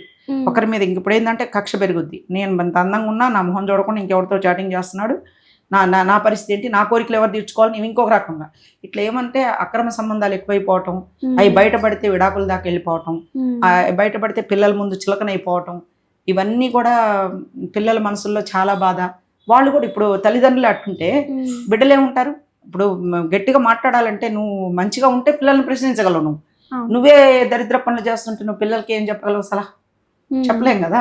సో అందుకని ఆ పిల్లలకి చెప్పే కెపాసిటీ కూడా పొంగొట్టుకుంటున్నారు తల్లిదండ్రులు. ఈ బేసిక్గా వీటినే ఈ ఫోన్లు, ఈ పాన్లు, వీళ్ళు రకరకాలవన్నీ వచ్చేసేసి పిల్లల యొక్క కల్చర్ కూడా పోతుంది, పెద్దోళ్ళ కల్చర్ పోతుంది, అన్నీ పోతున్నాయి. నేను వాళ్ళకి ఏం చెప్తున్నానంటే, నువ్వు నిజాయితీగా నీ భర్త మీద కాకుండా ఈ పక్కదారులు పట్టకుండా నిజాయితీగా బతకాలంటే ఒకటే మార్గం, నువ్వు టైం ఒక్కరోజు కూడా వేస్ట్ చేసుకోకుండా బిజీగా ఉండాలి. బిజీగా అంటే ఏ విధంగా బిజీగా ఉంటావు? నీకు ఇష్టమైన సబ్జెక్ట్ ఏంటి? చదువుకోవటమా, లేకపోతే టైలరింగా, ఎంబ్రాయిడరీ, లేకపోతే ఇంకేటనా, సినిమాలు చూడటమా, లేకపోతే ఏదైనా ప్యాషన్ దాంట్లోకి వెళ్ళిపోతే అప్పుడు వీడిట్ట చేస్తున్నాడు అట్ట చేస్తున్నాడు, వీడి ఫోన్ ఏంది, వీడి కథ ఏంది అని వదిలేయి. కంప్లీట్గా నీ కోసం సంతోషంగా ఉండడానికి ఎలా బతకాలో అలా బతుకు. దానికి 10 మందితో ఏలెత్తి చూపించుకునేటట్టు కాదు. నీలాంటి వాళ్ళకి ఎవరికైనా ఆసరాగా ఉండు, డబ్బులుంటే. లేదంటే నువ్వు ఇంకెక్కడైనా జాబ్లో చేరు, అంతే కదా. పొద్దు నుంచి సాయంత్రం వరకు టైం బాగా బిజీగా పెట్టుకుంటే ఈ ఆలోచన ఉండవు కదా. ఒళ్ళు తెలియకుండా పనిచేయి, అర్ధరాత్రి వచ్చి అడ్డం పడి నిద్రపోవడానికి కూడా టైం సరిపోదు. బీ బిజీ, కాన్సన్ట్రేషన్ అట్లా డైవర్ట్ చేస్తున్న వాళ్ళ మనసుని. మేము తప్పుడు పనులు చేయలేమండి, నా భర్త అయితే నాతో ఇట్లా ఉండటం లేదు, నాకు కోరికలు ఉంటాయి కదా, నేను ఆ మనసు చెప్పుకొని బతకలేను, అది చెప్పుకోలేమమ్మా ఎవరికి. అది చెప్పుకునే భాష కూడా కాదు, టీవీలో చెప్పే భాష కూడా కాదు. వాళ్ళు చెప్పే బాధ అంటే అంత ఘోరాలు, అంత అసలు అట్లాంటి భర్తల్ని ఏ ముక్కకు ఆ ముక్కకి కత్తి తీసుకొని కట్ట కట్ చేసేద్దామంటే మళ్ళీ జైల్లో పోవాలి కదా. ఏది చేసినా మళ్ళీ ఆడదానికే కదా కష్టం. అందుకని చెప్పి నేను ఒకటే చెప్తున్నా, ఎవడి పాప నోడే బాతులను వదిలేసేయటం, be concentrate on your studies. కానీ ఇంకేదైనా ఇప్పుడు నీ ఈ వయసులో కూడా నేను మీకు చెప్పేది ఏంది, నేను చేస్తున్నా. ఇప్పుడు బిజీగా ఉండడానికి ఎవరైనా ఒక మనిషి బిజీగా ఉండాలంటే ఏం చేయాలా? ఒక దాని మీద ఉండాలి. ఇప్పుడు బీఈడీ ఎగ్జామ్స్ వస్తున్నాయి, నాకు దాని మీద చదవాలిగా, చదవంది పాస్ అవునుగా. రేపు నలుగురు ముందు అబ్బో ఏం గట్టింది, పాస్ కూడా కాలేదు అనుకుంటారుగా. వాళ్ళ కోసమైనా చదవాలిగా, సొసైటీ కోసమైనా చదవాలిగా. ఇప్పుడు 10 మంది ఫ్రెండ్స్ ఉంటారు, నాన్న నేను బీఈడీ కడుతున్నా అని చెప్పి అనుకుంటాం, ఏంది కాలేదు ఇంకా ఎన్నేళ్ళు చదువుతానంటారు. అందుకని ఏదో చదివేస్తే పోద్దని దాని మీద పోద్ది. సో అట్ట ఓపెన్ యూనివర్సిటీలో కట్టుకో. ఇట్లా మైండ్ని డైవర్ట్ చేసే పనులన్నింటిలో కూడా మనం కాన్సన్ట్రేషన్ చేయి. నీకు బాగా ఇంట్రెస్ట్ ఉంటే ఫ్యాషన్ డిజైన్, ఫ్యాషన్ షోలు, ఏదైనా ఇంట్రెస్ట్ ఉంటే వెళ్ళిపో. నీకు డబ్బులు ఉంటే, డబ్బులు లేకపోతే ఉద్యోగం చేసుకో, జాబ్ చేసుకో మంచిగా. ఎక్కడైనా ఏ జాబ్ లేదమ్మా, మిరపకాయలు బజ్జీలు పెట్టుకొని అమ్మేవాడు లక్షలు సంపాదిస్తున్నాడు మాకు హిమాయత్ నగర్ టౌన్. నీకు కావాలంటే అన్నీ నేర్పిస్తా, క్యాటరింగ్ నేర్పిస్తా, వడలు నేర్పిస్తా, మన నెల్లూరు వంటలన్నీ నేర్పిస్తా, ఒక బండి పెట్టిస్తా, మంచిగా చేసుకో బిజినెస్. నీకు అసలు వచ్చిన తర్వాత ఆ డబ్బులు ఇచ్చేస్తే ఇంకొకరికి పెట్టిద్దాం మనం. ఇప్పుడు అందరికీ నేను చేయలేను కదా. నా కాన్సెప్ట్ ఏంటంటే సెంట్ పాల్ స్కూల్ దగ్గర ఒక అమ్మాయికి మా బాబు అప్పుడు ఎంత 1996లో జాయిన్ చేసినప్పుడు అక్కడ ఉండే ఒక ఆమె ఎట్లా బతకాలి ఏంటి ఇట్లా బాధలు పడుతుంటే అడుక్కుని ఎందుకు అట్లా అడుక్కోవటం ఒక 100 రూపాయలు ఇస్తాను చాక్లెట్లు పెట్టుకో మంచి ఐడియా చూడు. పిల్లలు సాయంత్రం బయటకు వస్తాను టక్ టక్ టక్ చాక్లెట్లు కొనేవాళ్ళు. సాయంత్రానికల్లా ఆమెకు మంచిగా 125 రూపాయలు వచ్చాయి. 25 రూపాయలు మిగిలేదు దాని మీద. 4 రోజుల్లో 100 రూపాయలు వచ్చేసినాయి. మిగులుతాయి కదా అన్ని అమ్ముకుంటే పావలా చాకెట్లే నమ్ముకుంటే అందరు తినేసేవాళ్ళు. రౌండ్గా ఆరెంజ్ కలర్ వచ్చాయి పుల్లపుల్లంగా. అవి నేనే దాని దగ్గర పోయినప్పుడల్లా కొనుక్కునేదాన్ని. నేను 100 రూపాయలు ఇచ్చి పెట్టుబడి పెట్టి కొనుక్కొని మనం అట్లా ఎంకరేజ్ చేస్తే అమ్మాయి ఖచ్చితంగా వారం రోజుల్లో ఒక ఎంటర్ప్రెన్యూర్ లాగా అయిపోయింది అక్కడ. Now she is earning 50,000 per month. Catering అన్ని వంటలు గింటలు. CMUI ద్వారా నాకు బెస్ట్ క్యాటరర్ అవార్డు నాన్న. Beautician, I'm a beautician. Beauty course నేర్చుకున్నాను, కంప్యూటర్స్ నేర్చుకున్నాను. క్యాటరింగ్ అంటే మాకు వంటలన్నీ కూడా మా ఇంట్లో మేము ఏం చేసిన నెల్లూరు వాళ్ళు చేసినట్టు ఎవడూ చేయలేరు. సో మా నెల్లూరు చేపల పులుసు కానీ రొయ్యల కూరలు కానీ ఏదైనా సరే మాలాగా చేసేవాళ్ళు ఎవరు ఉండరు. సో కాబట్టి మాకు మేము వేరే వాళ్ళ దగ్గర పోయి నేర్చుకోవాల్సిన అవసరం లేదు. మేమే పెద్ద బాగా మంచిగా వంటలు చేసేవాళ్ళం. సో అందులో జాయింట్ ఫ్యామిలీ 25 మందితో రోజు భోజనాలు, రోజుకు ఒక వంటలు, వంకాయ మామిడికాయలు, చేపల కూరలు, రొయ్యల వేపుళ్ళు, ఇవన్నిట్లో ఇంతమంది మధ్య పెరిగిన వాళ్ళం మనకు అసలు అవసరమే లేదు. సో ఒక్కటి నేర్పించినా మీరు బిజీగా కారప్పొడి మా నెల్లూరు వడల్లో వేసుకునే కారప్పొడి కానీ వేసుకొని తింటే అసలు మీరు ఇంకా అంత నెయ్యి ఆ కారప్పొడి ఉంటే చాలు కేజీ అన్నమన్న తినేయచ్చు, అంత బాగుంటుంది. సో అట్లా ఏదైనా బతికేయచ్చు కదా, కాన్సన్ట్రేషన్ ఆన్ దట్. కానీ చెప్పినంత ఈజీ అయితే కాదు పాప. భర్త ఇంట్లోనే తనని అంత అవమానకరంగా వేరే వాళ్ళతో అక్రమ సంబంధాలు పెట్టుకొని భార్యని అవమానంగా చూస్తుంటే బతకటం నేను చెప్పినంత ఈజీ కాదు. బట్ బతకాలి కదా. డైవర్స్ చేసుకోలేము, పిల్లల మొహం చూస్తూనే ఉండాలా, పిల్లలు పెళ్ళిళ్ళు చేయాలి పాపం. ఎవరైనా పెళ్లి సంబంధాలు వస్తే సింగిల్ పేరెంట్ అంట అని వెనక్కిపోతారు. ఒకటే ఉంటదంట, ఆయన ఒక్కడే ఉంటాడు కాదు, ఆమె ఒక్కటే ఉంటదంట. ఆడదానికి ఆడదే శత్రువు, మగవాడు. ఇది మాత్రం బాగా హైలైట్ చేయను. ఆడదానికి ఆడదే శత్రువు, మగవాడు శత్రువే. మన బాధను అర్థం చేసుకునే వాళ్ళు ఎవరు ఉండరు. మన ఇంట్లో పనిచేసే పని మనిషి కూడా మన భర్త అంటేనే ఇష్టపడుతుంది తప్ప మనం అంటే ఇష్టపడదు. ఎందుకంటే వాళ్ళు ఏం పట్టించుకోరు కదా, ఇట్లా చేయాలి అట్లా చేయాలని వాళ్ళు ఎవరేం చెప్పరు. అదే మనం చెప్తాం కాబట్టి ఓ అబ్బో ఈ పొద్దాకా చెప్తుంటారు మన మీదే బాధ వాళ్ళకి. సో ఏ విధంగా చూసినా కూడా మనకి ఎవరైతే మన భర్తతో ఇల్లీగల్గా పెట్టుకునే మనిషి ఆడమనిషే. మన అత్తలు ఆడబిడ్డలు ఎవరైతే కష్టాలు పెడుతున్నారన్న వాళ్ళు ఆడవాళ్లే. రేపు మనం అత్తలైనా మనకు వాడాలని కష్టం పెట్టినా మనం ఆడవాళ్ళమే. సో ఎటు తిరిగి చూసినా ఆడదానికి ఆడదే శత్రువు, మగవాడు శత్రువు అని రెండు కోణాలు ఎదుర్కోవాలి నిజాయితీగా బతకాలనుకునే ఆడపిల్ల అయినా సరే. సో దీనికి అన్నిటికీ కూడా you must be prepared mentally. ఇది నా టార్గెట్, నేను ఇలా బతకాలనుకుంటున్నాను, నేను ఇంత పేరు తెచ్చుకోవాలనుకుంటున్నాను, దీనికి అడ్డంకులు ఏంటి, ఎట్లా సాల్వ్ చేసుకోవాలి, ఇవన్నీ ప్లాన్ చేసుకొని పిల్లలది ఫస్ట్ మెయిన్ క్రైటీరియా పిల్లలు. మనం పూర్తిగా జన్మనిచ్చిన దానికి వాళ్ళని ఒక సక్సెస్ఫుల్గా తీర్చిదిద్దితేనే మనం ఒక సక్సెస్ఫుల్ మదర్ అవుతాం అంతే. ఇప్పుడు మా అమ్మ నాన్న చిన్నప్పుడే నాకు పెళ్లి చేశారు కదా, నా పిల్లలకు కూడా పెళ్లిళ్ళు చేసేసేస్తే what is the difference between my mother and me? అమ్మకి నాకు తేడా ఏంటి? ఆమె కుటుంబ పరిస్థితులు, ఆమె 6 మంది ఆడబిడ్డల మధ్య 12 ఏళ్లకే పెళ్ళయి పాపం అన్ని కష్టాలు అనుభవించి భర్త దూరంగా ఉండి ఆమె సంపాదించి పంపించే డబ్బులతో ఆడపిల్లలు పెళ్లిళ్ళు చేస్తూ ఇంత బాధలు పడుతున్న ఆ తల్లికి ఆమెకి ఇంకా ఇవన్నీ ఏం తెలుస్తాయి పాపం? బయటకు వెళ్ళాలి చేయాలనేది ఆ వ్యవస్థలో లేదుగా.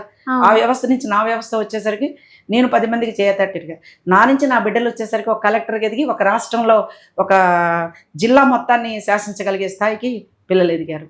So this is the development from my mother to అమ్మ నుంచి నాకు, నా నుంచి మా పిల్లలకి గ్రోత్ ఉండాలి అంతే. ఆ గ్రోత్ ఎలా ఉండాలంటే డిస్ట్రాయ్ ఏదో భర్తను ఎదిరించేసేసి ఈ కుటుంబం నుంచి వదిలిపోయి అన్ని కష్టాలు వచ్చినా విడిపోయి ఆ వ్యవస్థ ఉండకూడదు. ఎన్ని కష్టాలు వచ్చినా దాంట్లోనే ఉంటూ దాంట్లో ఎదుగుదల చూపించుకుంటూ డెవలప్మెంట్కి వెళ్ళాలి. అంతేగాని కష్టాలు వచ్చినాయని వెనక్కి వచ్చేసేసి డైవర్స్కి వెళ్ళిపోయి బాధలు వచ్చినాయి అని చెప్పి పిల్లల్ని తీసుకునేటో వెళ్ళిపోయి సింగిల్ పేరెంట్గా బతికి సమాజంలో గౌరవం లేకుండా బతికించి పిల్లల్ని ఆ పరిస్థితికి అయితే ఆడది రాకూడదనే నేను ఎక్కడ ఆడవాళ్ళు ఉన్నా నేను ఉండాను అని చెప్పేది. అందుకే I'm the role model of anybody. ఏ కష్టం వచ్చినా సరే ఢీకొనే శక్తి సామర్థ్యాలు ఎలా పెంపొందించుకోవాలో ఒక ట్రైనింగ్ క్లాస్లోనే చెప్పగలను, ఒక మోటివేషన్ క్లాస్లోనే. ఆకాశం హనుమంతుడిలో ఉండే శక్తి తెలియదు.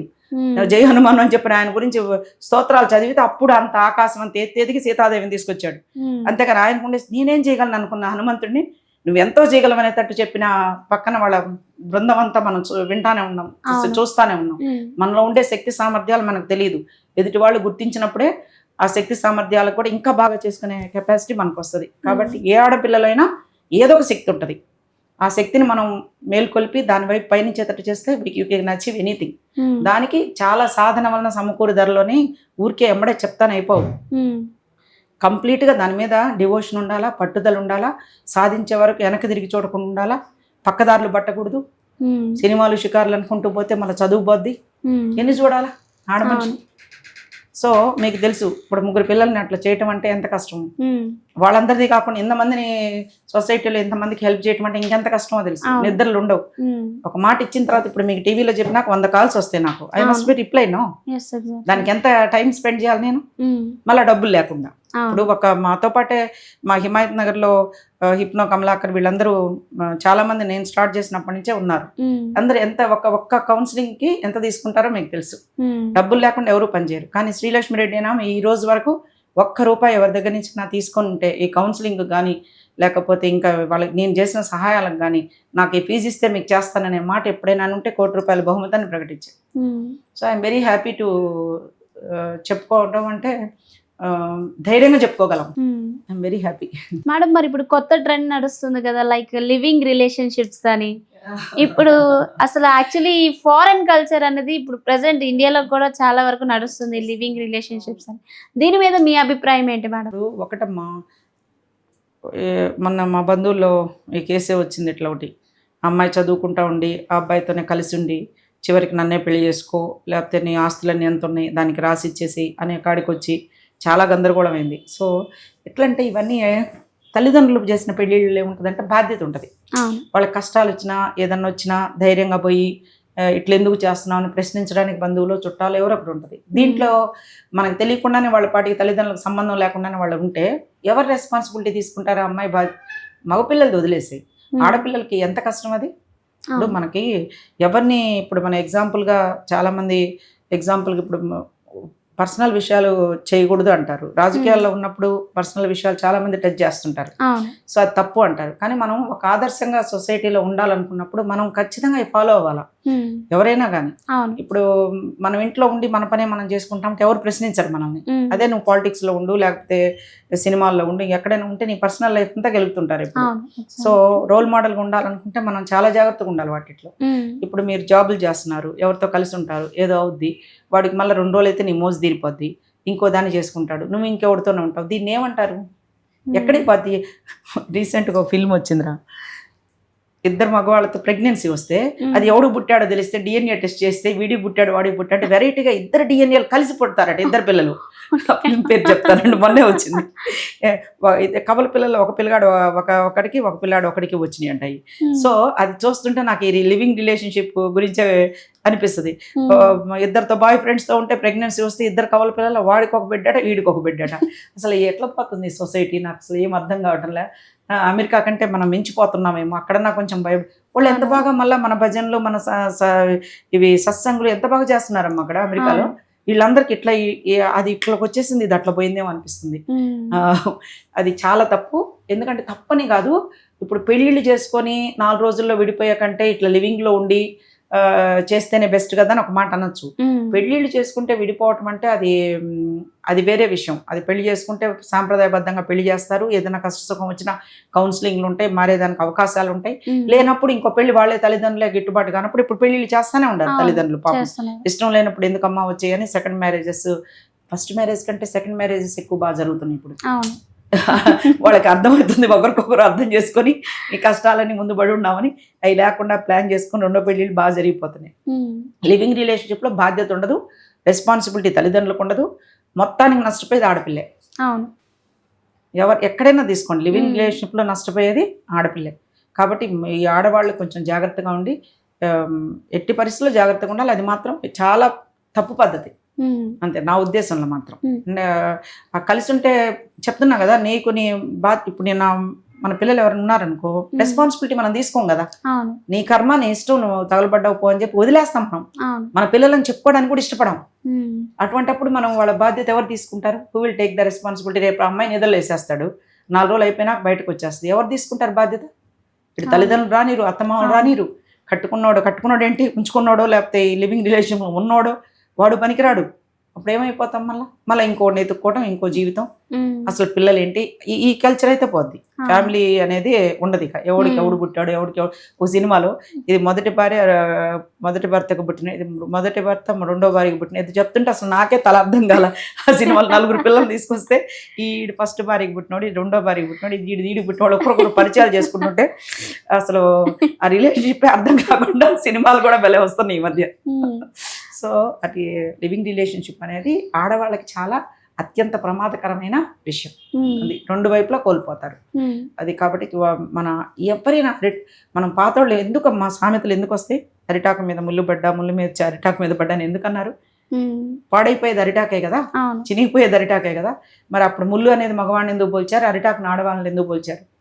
సో అందుకని ఏది వచ్చినా ఆడవాళ్ళకే కష్టం వస్తుంది. కాబట్టి ఏది జరిగినా మనకే నష్టం. కాబట్టి 1కి 10 సార్లు ఒక కాలు బయటకు అడుగు పెట్టినా, ఒకరితో ఎవరితోనైనా ఫ్రెండ్షిప్ చేయాలనుకున్నా, వాళ్ళతో కలిసి రిలేషన్షిప్లో ఉండాలనుకున్నా 1కి 100 సార్లు నా జీవితం ఏంటి, నా భవిష్యత్తు ఏంటి, నా పిల్లల భవిష్యత్తు ఏంటి, నా ఫ్యూచర్ ఏంటి అని 10 సార్లు చర్చించుకొని 10 సార్లు తన మనసుకే తనకే చెప్పుకొని అప్పుడు స్టార్ట్ చేయాలి. అంతే తప్ప టక్కని ఈ ఆకర్షణలు ఉంటాయి చిన్నపిల్లల పాపం, ప్రేమ కంటే ఎక్కువ ఆకర్షణ ఎక్కువ ఉంటుంది.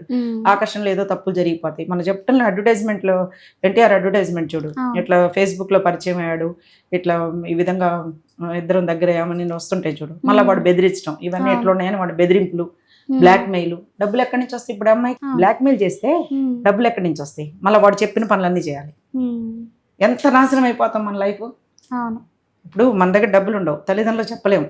వాడు ఆ ఫోటోలు పెట్టి ఏదో బ్లాక్ మెయిల్ చేస్తాడు, నువ్వు నా దగ్గరికి రాకపోతే నీకు ఈ ఫోటోలని అక్కడ పెడతానంటాడు, లేకపోతే నా ఫ్రెండ్ దగ్గరకు పోకపోతే ఈ ఫోటోలని బయటకు పంపిస్తానంట. అంటే అప్పుడు అమ్మాయిని ఒక ప్రాస్టిట్యూట్ లాగా తయారు చేసినట్టు. ఒక చిన్న తప్పుకి ఒక ప్రేమ అనే ఎరలో ఒక అమ్మాయిని ఒక ప్రాస్టిట్యూట్ కింద తయారు చేస్తున్నారు. ఇవన్నీ కూడా డబ్బులు, ఈ బ్యాంకులో డబ్బులు ఏదో పేర్లు చెప్పి మీకు ఆ డబ్బులు వస్తున్నాయి, ఈ డబ్బులు వస్తున్నాయని మనం అన్ని లాక్కున్నట్టు ఈ ప్రేమ వేసే వలలో మనం టక్కని పడిపోయి ఆకర్షణలో పడిపోయి నన్ను గాంగా ఇంట్లో ప్రాబ్లం ఏంటంటమ్మా, తల్లిదండ్రులు పిల్లల్ని నువ్వు బాగున్నావు ముచ్చటగా, తల్లిదండ్రులు పొద్దాకని నువ్వు బాగుండవంటారా?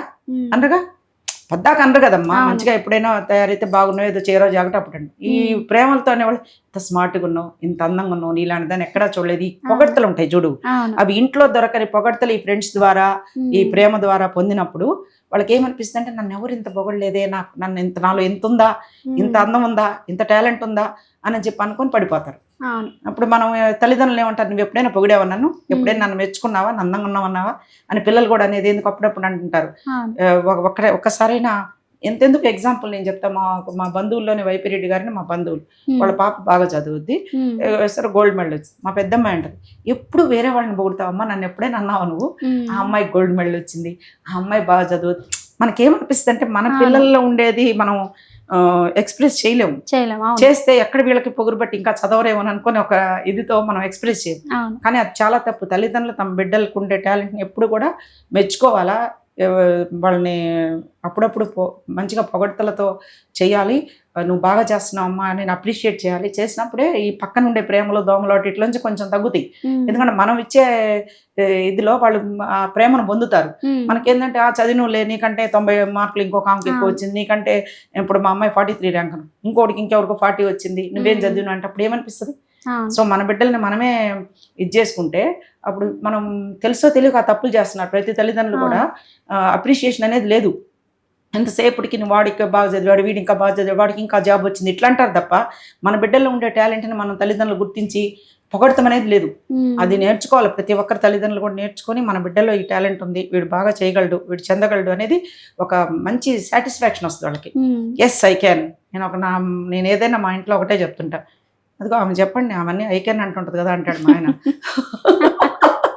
ఏదన్నా చెప్పు, ఎస్ ఐ క్యాన్ అంట. ముందు ఏంటంటే ఆ బలం అనేది ఏంది, మనం ఒక ఫోన్ నెంబర్ ఇస్తాను, నువ్వేమన్నా ప్రైమ్ మినిస్టరా, చీఫ్ మినిస్టరా, దేశంలో ఉండే వాళ్ళందరికీ ఫోన్ నెంబర్ ఇచ్చేసేసి నేను చేస్తానంటే అసలు ఆ చేస్తాను అనే మాటలోనే సగం బలం వస్తుంది. నాకేం డబ్బులు అక్కర్లే, రూపాయి లేకుండా సేవ చేస్తాను నేను. ఎట్లా చేస్తాను అడుగు, నువ్వు ఫోన్ చేయి, ఏం చెప్తాను, ఎవరితోనా ఫోన్ చేయించు. తమాషగా ఇప్పుడు మీ టీవీ చూసే వాళ్ళతో ఎవరితోనా చాలా కష్టాల్లో ఉన్నానక్క ఒక ఫోన్ చేయించు, మళ్ళీ ఆ 10 నిమిషాల తర్వాత ఆమె నీకు ఫోన్ చేసి చెప్పద్దు, నాకు ఏం ప్రాబ్లం లేదక్క, లక్ష్మక్కతో మాట్లాడినా ఐఎమ్ వెరీ హ్యాపీ అంటారు. ఈ రూపాయి ఖర్చులే, ఏం ఖర్చులో ఫోన్ కాలే, అదే చెప్తా వాళ్ళకి, మీరు ఖర్చు పెట్టేదల్లా ఫోన్కి అయ్యే ఖర్చే. ఎక్కడ దూరం అమెరికా నుంచి ఉన్నా ఎక్కడున్నా సరే మీరు అయ్యే ఖర్చల్లా నాతో మాట్లాడితే ఫోన్ ఖర్చే, అంతకుమించి ₹1 ఖర్చు లేదు మీకు మీ జీవితంలో ఎంతమంది నాన్న అమెరికా నుంచి అయితే మరీ అసలు ఎంతమంది పిల్లలు అయితే పాపం మన ఇండియా నుంచి పోయిన వాళ్ళు ప్రతి ఒక్కరూ ఫేస్బుక్లు అన్నింటిలో ఉంటాయి కదా, చాలామంది పాపం అక్క మేము అనుకున్నట్లేదక్క ఇక్కడ చాలా మోసం చేశాడక్క, మాకు అన్ని మోసం చేసి ఇంత కట్నాలు తీసుకొని మా తల్లిదండ్రులు ఇక్కడ అమెరికాలో పెద్ద సంబంధం అని చేశారక్క, వీడి దగ్గర ఏమి లేదక్క అంతా బోగస్ అక్క అని ఎంతమంది ఫోన్లు చేస్తారు. అయితే ఏంట్రా వాడు బోగసోడే, ఏమి డబ్బులు నువ్వు సంపాదిస్తున్నావు కదా ఆ ధైర్యం, అయ్యో వాడికి ఏం లేదా, అయ్యో నువ్వు ఎట్ట మోసపోయినావు పాప అంటే ఎట్లా ఉంటది, అయితే పనిపా వాడెవడో ఎదవ దగ్గర ఉండే ఆస్తి ఎందుకు నీకు, యూ క్యాన్ అంటే దాంట్లో ఎట్లా వస్తుంది ధైర్యం, వాడేస్తే ఎందుకు నీకు, పోనీ మీ తల్లిదండ్రులు ఆస్తే వాడు బతుకుతున్నాడు, పోనీ ఎదవని బతకని బతుకుపోరా డబ్బులు తనుకో, you have very good capacity to do, job చేస్తున్నావు సంపాదిస్తున్నావు, ప్రారంభం ఇదే అనుకో, మీ తల్లిదండ్రులకి ఏమీ లేదు, ఒక గుడిసెలో నుంచి పుట్టిన బిడ్డవనుకొని చదువుకోవడానికి అమెరికా పోయామనుకో, నవ్ యూ స్టార్ట్, నీ డబ్బులు జాగ్రత్త చేసుకో, మోసపోయిందంతా మర్చిపో, ఈ రోజు ఎర్న్ చేసుకుని చేసుకో, if you have no job then tell me, ఆ సరౌండింగ్స్లో మన బంధువులు చుట్టాలందరికీ చెప్తాను, మీకు జాబ్కి ఎవరైనా చూసేదానికి ప్రయత్నం చేద్దాం, ఈ లోపల నీకేమైనా ప్రాబ్లం ఉంటే చెప్పు, ట్రాన్స్పోర్ట్కి వీటికి ఏమైనా ఉంటే గవర్నమెంట్ అప్రోచ్ అయ్యి ఇమీడియట్గా రెస్క్యూ వాళ్ళకి ఫోన్ చేసి మీకు ఏ విధంగా హెల్ప్ చేయాలో చేస్తాం, ప్రాణాలు మాత్రం ప్రమాదం ఉంటే చెప్పు, ఇమీడియట్ ఇది ఉంటుంది, అంతకుమించి చిల్లర అని పట్టించుకోబా. మేడం మరి మీరు ఇంత సోషల్ సర్వీస్ చేశారు కదా, ₹1 కూడా ఎవరి దగ్గర ఆశించకుండా, మరి మీకు ఎప్పుడు పాలిటిక్స్కి వెళ్ళాలనిపించలేదా? పాలిటిక్స్ అంటే అమ్మా మేము బై బర్త్ కాంగ్రెస్, అత్తయ్య గారి వాళ్ళు కూడా అంతా కాంగ్రెస్ చెప్పాను కదా, సో దీంట్లో ఎట్లుంటుందంటే మనకి ఏదన్నా పదవులు రాకపోతే పార్టీలు మారేసి వేరే పార్టీలో చేరి, ఆ పార్టీలో పదవులు రాకపోతే ఇంకో పార్టీలో చేరి, ఇట్లా మీకు తెలియదు ఏముంది, ఎమ్మెల్యేలు అయినా సరే పాపం ఇప్పుడు ఇక్కడ సీట్ రాకపోతే ఇంకో చోటికి వాళ్ళ లైఫ్ అది కాబట్టి దాంట్లో తప్పనిసరిగా మనం ఏదో ఒక పార్టీలో మారుతానే చేస్తూ ఉండాలి. కానీ మనకి ఫస్ట్ నుంచి కూడా కాంగ్రెస్, అత్తయ్య వాళ్ళ ఇంట్లో కాంగ్రెస్ పార్టీ వాళ్ళు, సో ఆ రోజుల్లో కూడా తెలుగుదేశం నుంచి నాకు ఖమ్మం జిల్లాలో తెలుగుదేశంలో చేస్తే చాలా బాగుంటుంది అని చెప్పంటే మామయ్య వాళ్ళకి అస్సలు ఇష్టం లేదనమాట. కాంగ్రెస్ మనం ఫస్ట్ నుంచి కాంగ్రెస్ గాంధీవాదులం, మనం ఏ పార్టీలు అంటే ఆ పార్టీలు మారకూడదనే సిద్ధాంతంతో ఉన్నాము. రాజశేఖర రెడ్డి అంటే చాలా అభిమానం, సేవాదళలో చాలా కష్టపడి, అంటే నాకు మిగతా అటన్నిటికంటే కూడా ఈ సేవా కాన్సెప్ట్ ఉంది కాబట్టి సేవాదళ స్టేట్ సెక్రటరీగా కూడా పనిచేశాను. దాంట్లో ఏంటంటే తెల్ల టోపీలు పెట్టుకొని తెల్ల చీరలు కట్టుకొని వచ్చిన వాళ్ళందరినీ రిసీవ్ చేసుకోవటం అది ఒక్కటే నచ్చలేదు. కానీ అంటే బట్టలు, తెల్ల బట్టలు అంటే మనకు సంకేతం, భర్త చనిపోతే తెల్ల బట్టలు అంటారు. సో అందుకని మా ఈ సేవా కార్యక్రమంలోనే సేవాదళలోనే చాలా కాంగ్రెస్ పార్టీలో పనిచేశాను. ప్రెసిడెంట్ కూడా కాంగ్రెస్లోనే ఉన్నాను. సో రేవంత్ రెడ్డి గారిని కూడా మొన్న ఫస్ట్ రేవంత్ రెడ్డి గారు ప్రజా దర్బార్ పెట్టినప్పుడు మొత్తం అందరినీ వికలాంగులందరినీ తీసుకుపోయి ఫస్ట్లోనే అందరితో వీళ్ళకి పింఛన్లు రాకపోతే ఫస్ట్ సంతకం వాళ్ళందరినీ పిలిపించి మరి చేయండి ఇమీడియట్గా అని చెప్పి చేపించాను. ఈ కార్యక్రమాలు ఇష్టం కాబట్టి కాంగ్రెస్ పార్టీలోనే చెప్పాను కదా, రేవంత్ రెడ్డి గారు అంటే ప్రెసిడెంట్గా ఉండే డైనమిజం అని, చిన్న వయసుకు రవంత పిల్లగాడు అంటే చిన్నోడు కదా అన్నట్టే ఉంటాడు, కానీ చాలా యాక్టివ్గా చాలా ఇదిగా పార్టీని బలోపేతం చేసి ఒక జీవాన్ని, ఒక మంచి ఇన్స్పిరేషన్ని, ఒక మంచి పార్టీలో మంచి బలాన్ని పెంపొందించడానికి ముఖ్య కారకుడు అందరికి మనం చెప్పే పని లేదు. సో అభిమానం తప్పకుండా పార్టీలో ఉన్నాం కాబట్టి ఇప్పుడు దాంట్లో యాక్టివ్గా ఉన్నా ఇంతకంటే ఎక్కువ ఎవరు చేయరు కదా. కాకపోతే దాంట్లో ఏదన్నా ఒక పోస్ట్ ఇస్తే దాంట్లో శాలరీస్ ఉంటాయి, ఒక పోస్ట్లో గౌరవం అనేది ఉంటుంది, అవన్నీ ఉంటాయి. కానీ అవి ఎన్ని రోజులు, కొన్ని రోజులే కదా, ఒక 5 ఏళ్ళు 3 ఏళ్ళు 4 ఏళ్ళు. బట్ 1996 నుంచి నేను చేస్తానే ఉన్నా కదా. సో దాంట్లో పదవుల కోసం పాకులాడి ఫైళ్ళు పట్టుకొని నేను ఇచ్చేస్తానని ఆఫీసుల చుట్టూ తిరిగి అనేది అయితే మాకు ఇష్టం ఉండదు. మా హస్బెండ్ అయితే ఎక్కడ ఎవరి దగ్గర పోయి ఈ పదవులు కావాలి చేయాలనే మనస్తత్వం కాదు ఆయనకి. మనకు దేవుడు ఇచ్చాడు చాలు, దీంతో హ్యాపీగా ఉన్నాం, దీంట్లో చేద్దామనే మనస్తత్వం. ఎవరి దగ్గర పోయి ఉన్న యాచించడం చెప్పే కదా, ఎవరికి తల వంచకు ఎవరిని యాచించకు. సో వాళ్ళకై వాళ్ళు మనం చేసిన పనికి గుర్తించి వాళ్ళు ఏదైనా చేస్తే హ్యాపీ, అంతేగాని మనం పోయి చేయించుకోవాలి తిరగాలి అంటే మాత్రం మనసు ఒప్పదు. అభిమానం ఉంటుంది. ఇప్పుడు ప్రభాస్ అంటే ఇంత అభిమానం, ఆయన పెళ్లి కోసం నేను పూజలు చేయిస్తున్నా అంటున్నా, మరి ఆయన దగ్గరికి పోయి ఎప్పుడైనా కలిసి చేస్తున్నాం అని అవసరం లేదు నాకు. అబ్బాయి ఎక్కడో బిజీగా ఉంటాడు, ఏదో సినిమాలు చేసుకుంటుంటాడు, ఏదో నా అభిమానం, నన్ను అభిమానం ఉండమని చెప్పాడు ఆయన. ఏమన్నా నా అభిమానంతో నేను చేస్తున్నా. పార్టీ అంటే అభిమానం, కాంగ్రెస్ పార్టీ అంటే అభిమానం. ఆ పార్టీ కోసం ఎవరు వచ్చినా కూడా వాళ్ళకి ఏ హెల్ప్ అన్నా చేస్తా, ఆ లేడీస్ కోసం చేస్తా. ఇంక తర్వాత మొన్న వికలాంగులందరినీ తీసుకుపోయి అన్నకి చూపించాను, మన తమ్ముడికి రాజశేఖర రెడ్డి అన్న అన్న అని అందరికి అలవాటు అయిపోయింది. రేవంత్ రెడ్డి గారికి దగ్గర తీసుకుపోయి ఫస్ట్ ఎంతసేపు తెలుసా, ఫస్ట్ ప్రజా దర్బార్లో నాతోనే 10 నిమిషాల సేపు అందరితో తీసుకొని అమ్మడే ఆఫీసర్ని పిలిచి తొందరగా చేయండి పాపం వికలాంగులు అని చెప్పి చేశారు. So that is more than enough కదా. నేను పోయి నాకు ఈ పదవి ఇవ్వమని వాళ్ళందరిని అడుక్కొని వాళ్ళు ఏమి ఇకపోతే మళ్ళీ బాధపడి ఇవన్నీ అవసరమా ఈ వయసులో అనిపిస్తుంది. ఎప్పుడు కూడా నాకు పెద్ద పోటీలు పడి నాకు లేదని బాధలు ఎప్పుడు లేదు. నాతోటే పనిచేసిన వాళ్ళందరూ మినిస్టర్లు అయిపోయారు, నాతోటే పనిచేసిన వాళ్ళు పెద్ద పెద్ద పోస్టులకు వెళ్ళిపోయారు. ఇప్పుడు చెప్తున్నా కదా, రేణుకా చౌదరి కోసం ఎలక్షన్లో పనిచేశా, కొండా సురేఖ గారి కోసం పనిచేశా, పొంగులేటి సుధాకర్ రెడ్డి కోసం పనిచేశా, పొంగులేటి శ్రీనివాస్ రెడ్డి కోసం పనిచేశా. ఎవరి కోసమైనా సరే మన వాళ్ళు ఈ పని చేయమ్మా అంటే తప్పకుండా జనాల్లోకి వెళ్ళిపోయి వాళ్ళ వాయిస్ వినిపించి జనాలకు ఏది అవసరమో అది వీళ్ళని చేయించగలను అని చెప్పి చెప్పడం, అది మాత్రం ఎప్పుడు చేస్తూనే ఉన్నా. చాలా యాక్టివ్గా పనిచేశాను. బట్ ఏ రోజు కూడా పదవులు అనేవి వచ్చేసరికల్లా ప్రాబ్లం ఏమవుతుందంటే, రెడ్డి కమ్యూనిటీలో ఇప్పుడు చాలామంది రెడ్డిస్కి ఇవ్వలేకపోవచ్చు వాళ్ళు పాపం, మిగతా క్యాస్ట్లకి ఇవ్వాలని ఉంటుంది. ఎందుకంటే ఎస్సీలు ఎస్టీలు బీసీలు ప్రాథమికంగా వాళ్ళని పైకి తీసుకురావాల్సిన అవసరం ఎంతైనా ఉంటుంది. కాబట్టి ఇప్పుడు ఈవెన్ ప్రపంచ మహిళా రెడ్ల సమాఖ్యను పెట్టినా కూడా ఎంతమంది ఆడవాళ్ళు ఎవరికైనా సరే భేదాభికే చేస్తున్నాం కానీ మా రెడ్ల కోసం అని చేయటం లేదు కదా. సో అటువంటప్పుడు ఒక పార్టీ పెట్టినప్పుడు ఆ పార్టీలో కూడా ఒక ఆడ మనిషినే ఇన్ని ఆలోచిస్తున్నానే, ఒక ప్రభుత్వంలో ఉండేవాళ్ళు ఎన్ని ఆలోచించాలి. ఒక కాన్స్టిట్యున్సీలో ఒక పార్టీ బలోపేతం కావాలంటే దాంట్లో ఎంతమంది అన్ని కులాల వాళ్ళని సమానంగా తీసుకొని చేయాల్సి వస్తుంది. ఇంకొకటి, మన రెడ్డి కమ్యూనిటీలో పాలిటిక్స్లో ఉంటే వాళ్ళ భార్య వాళ్ళ పిల్లలు తరతరాలుగా వస్తూనే ఉంటారు. సో మధ్యలో మనకు తీసి ఇవ్వడానికని అంటే ఏ పోస్ట్ అయినా సరే ఇవ్వాలంటే వాళ్ళకి చెప్పిన వాళ్ళు, వాళ్ళకి అనుబంధంగా పనిచేసిన వాళ్ళు, వాళ్ళ కాన్స్టిట్యున్సీలో పనిచేసిన వాళ్ళకి ఇవ్వాల్సి వస్తుంది. ఇప్పుడు మాకు ఖైరతాబాదు దానం నాగేంద్ర గారు, ఆయన అడిగితే చెప్తాడు వాట్ ఈజ్ శ్రీలక్ష్మి రెడ్డి అంటే. ఏ రోజు కూడా ఎంత కష్టపడి పనిచేస్తానో దీనికి అన్నిటికీ ఒకటే చెప్పాడు రాజశేఖర రెడ్డి అన్న, నువ్వు బంగారు తల్లి నాన్న, నీకు దేవుడు చేస్తాడని. ఖచ్చితంగా ఆయన అన్నమాట నా కుటుంబానికి ఒక మంచి కలెక్టరు, ఇంతకంటే ఏం కావాలమ్మా. ఎవరెంత కష్టపడి పనిచేసినా, నాతో పాటే పార్టీలో పనిచేసినా, ఏ ఇంట్లో కలెక్టర్ ఉంది, ఏ ఇంట్లో డాక్టర్లు, ఏ ఇంట్లో నాలాగా సర్వీస్ చేసేవాళ్ళు ఉన్నారు. మరి ఇది ఎంత అదృష్టం నాకు. అది ఆ మనసు ఇవ్వటం దేవుడు ఎంత అదృష్టం. ఇంత దేవాలయాలు కట్టించడానికి ఇంత డబ్బులు ఉంటే సరిపోదు, అవి ఇవ్వాలంటే కూడా మనసు ఒప్పాలి. అది నా భర్తకి మాకు ఏ ఇబ్బంది లేదు. ఎవరికైనా ఇవ్వటం అంటే ముందుగా ఉంటాం. మా అపార్ట్మెంట్లో కూడా ఎవరికైనా ఇబ్బంది అంటే ఈయన అసోసియేషన్ సెక్రటరీగా పనిచేశారు. అక్కడ వాళ్ళ కొలీగ్స్ ఎవరైనా కూడా మొన్న బ్యాంకులోంచి కూడా 20 లక్షలు తీసి ఇచ్చాడు పాపం వాళ్ళకి. సో ఇబ్బందిగా ఉందనా అంటే నేను అన్నా మళ్ళీ ఇవ్వకపోతే అట్లా మనకైతే మోసం జరుగుతుంది. ఎందుకంటే మనకి కష్టపడిన సొమ్ము కదా అంటారు. కాబట్టి భగవంతుడే చూసుకుంటున్నాడని అందరికీ సహాయం చేసే స్థితిలో ఉన్నాం, ఒకరిని యాచించే స్థితిలో లేవు. కాబట్టి పాలిటిక్స్లో చాలా కష్టం నాన్న లేడీస్కి. అందులో అన్నీ మనసు చంపుకోవాలి. ఒక్కసారి అక్కడ పోయి నిలబడి ఉండాలా, ఫైళ్ళు పట్టుకొని ఉండాలా, అన్నా తిరుగుతూ ఉండాలా, వాళ్ళు చెప్పినట్టు వింటూ ఉండాలా, ఇవన్నీ మనసు చంపుకొని చేయాల్సిన పనులు చాలా ఉంటాయి. అవి ఆత్మను మనం హ్యాపీగా ఉండలేము. సో అందుకని జస్ట్ పని చేస్తాము, పార్టీ కోసం ఎంతైనా కష్టపడి పని చేస్తాను. చాలా అభిమానంగా రేవంత్ రెడ్డి గారి ఆధ్వర్యంలో కాంగ్రెస్ పార్టీ ఎంతో ఇంకా ముందుకు రావాలని, ఇంకా పేదవాళ్ళందరూ బాగుపడాలని చాలా కోరిక ఉంది. నా శాయశక్తిలా కాంగ్రెస్ పార్టీకి తప్పకుండా మొన్న కూడా పోయి కలిసి చెప్పొచ్చాను. చాలా ఏ పోస్టులు అక్కర్లేదు నాన్న, నాకు ఏ పని చేయమంటే ఆ పని చేసి వస్తానని చెప్తా ఎవరికైనా. మేడం, మరి మీ పిల్లలు ప్రయోజకులు అయ్యారు కదా, మరి యాజ్ అ మదర్గా మీరేం ఫీల్ అయ్యారు మేడం? ఎలా ఫీల్ అయ్యారు ఆ టైం? ఒకటి నాన్న, మనము ఖమ్మంలో పిల్లల చదువుల కోసం రుద్రాక్షపల్లి అనే పల్లెటూరులో పిల్లలు చదువు రాదనుకొని ఖమ్మంలో ప్రాక్టీస్, మా వారికి రుద్రాక్షపల్లిలోనే అమ్మోళ్ళ దగ్గరే ఉండేది. ఎడ్యుకేషన్ అనేది అంత ఎక్కువ ఉండేది కదా అక్కడ. సో ఖమ్మంలో బలవంతంగా మా వారితో ఖమ్మం ఒక టౌన్లో పెడితే మీకు బాగుంటుందని బలవంతంగా ఖమ్మంలోనే ప్రాక్టీస్ పెట్టించాము. అక్కడ గవర్నమెంట్ ప్లేటర్గా పనిచేశారు. మళ్ళా బలవంతంగా ఆయన కోరిక హైకోర్టులో ప్రాక్టీస్ చేయాలని చాలా కోరిక ఉండేది.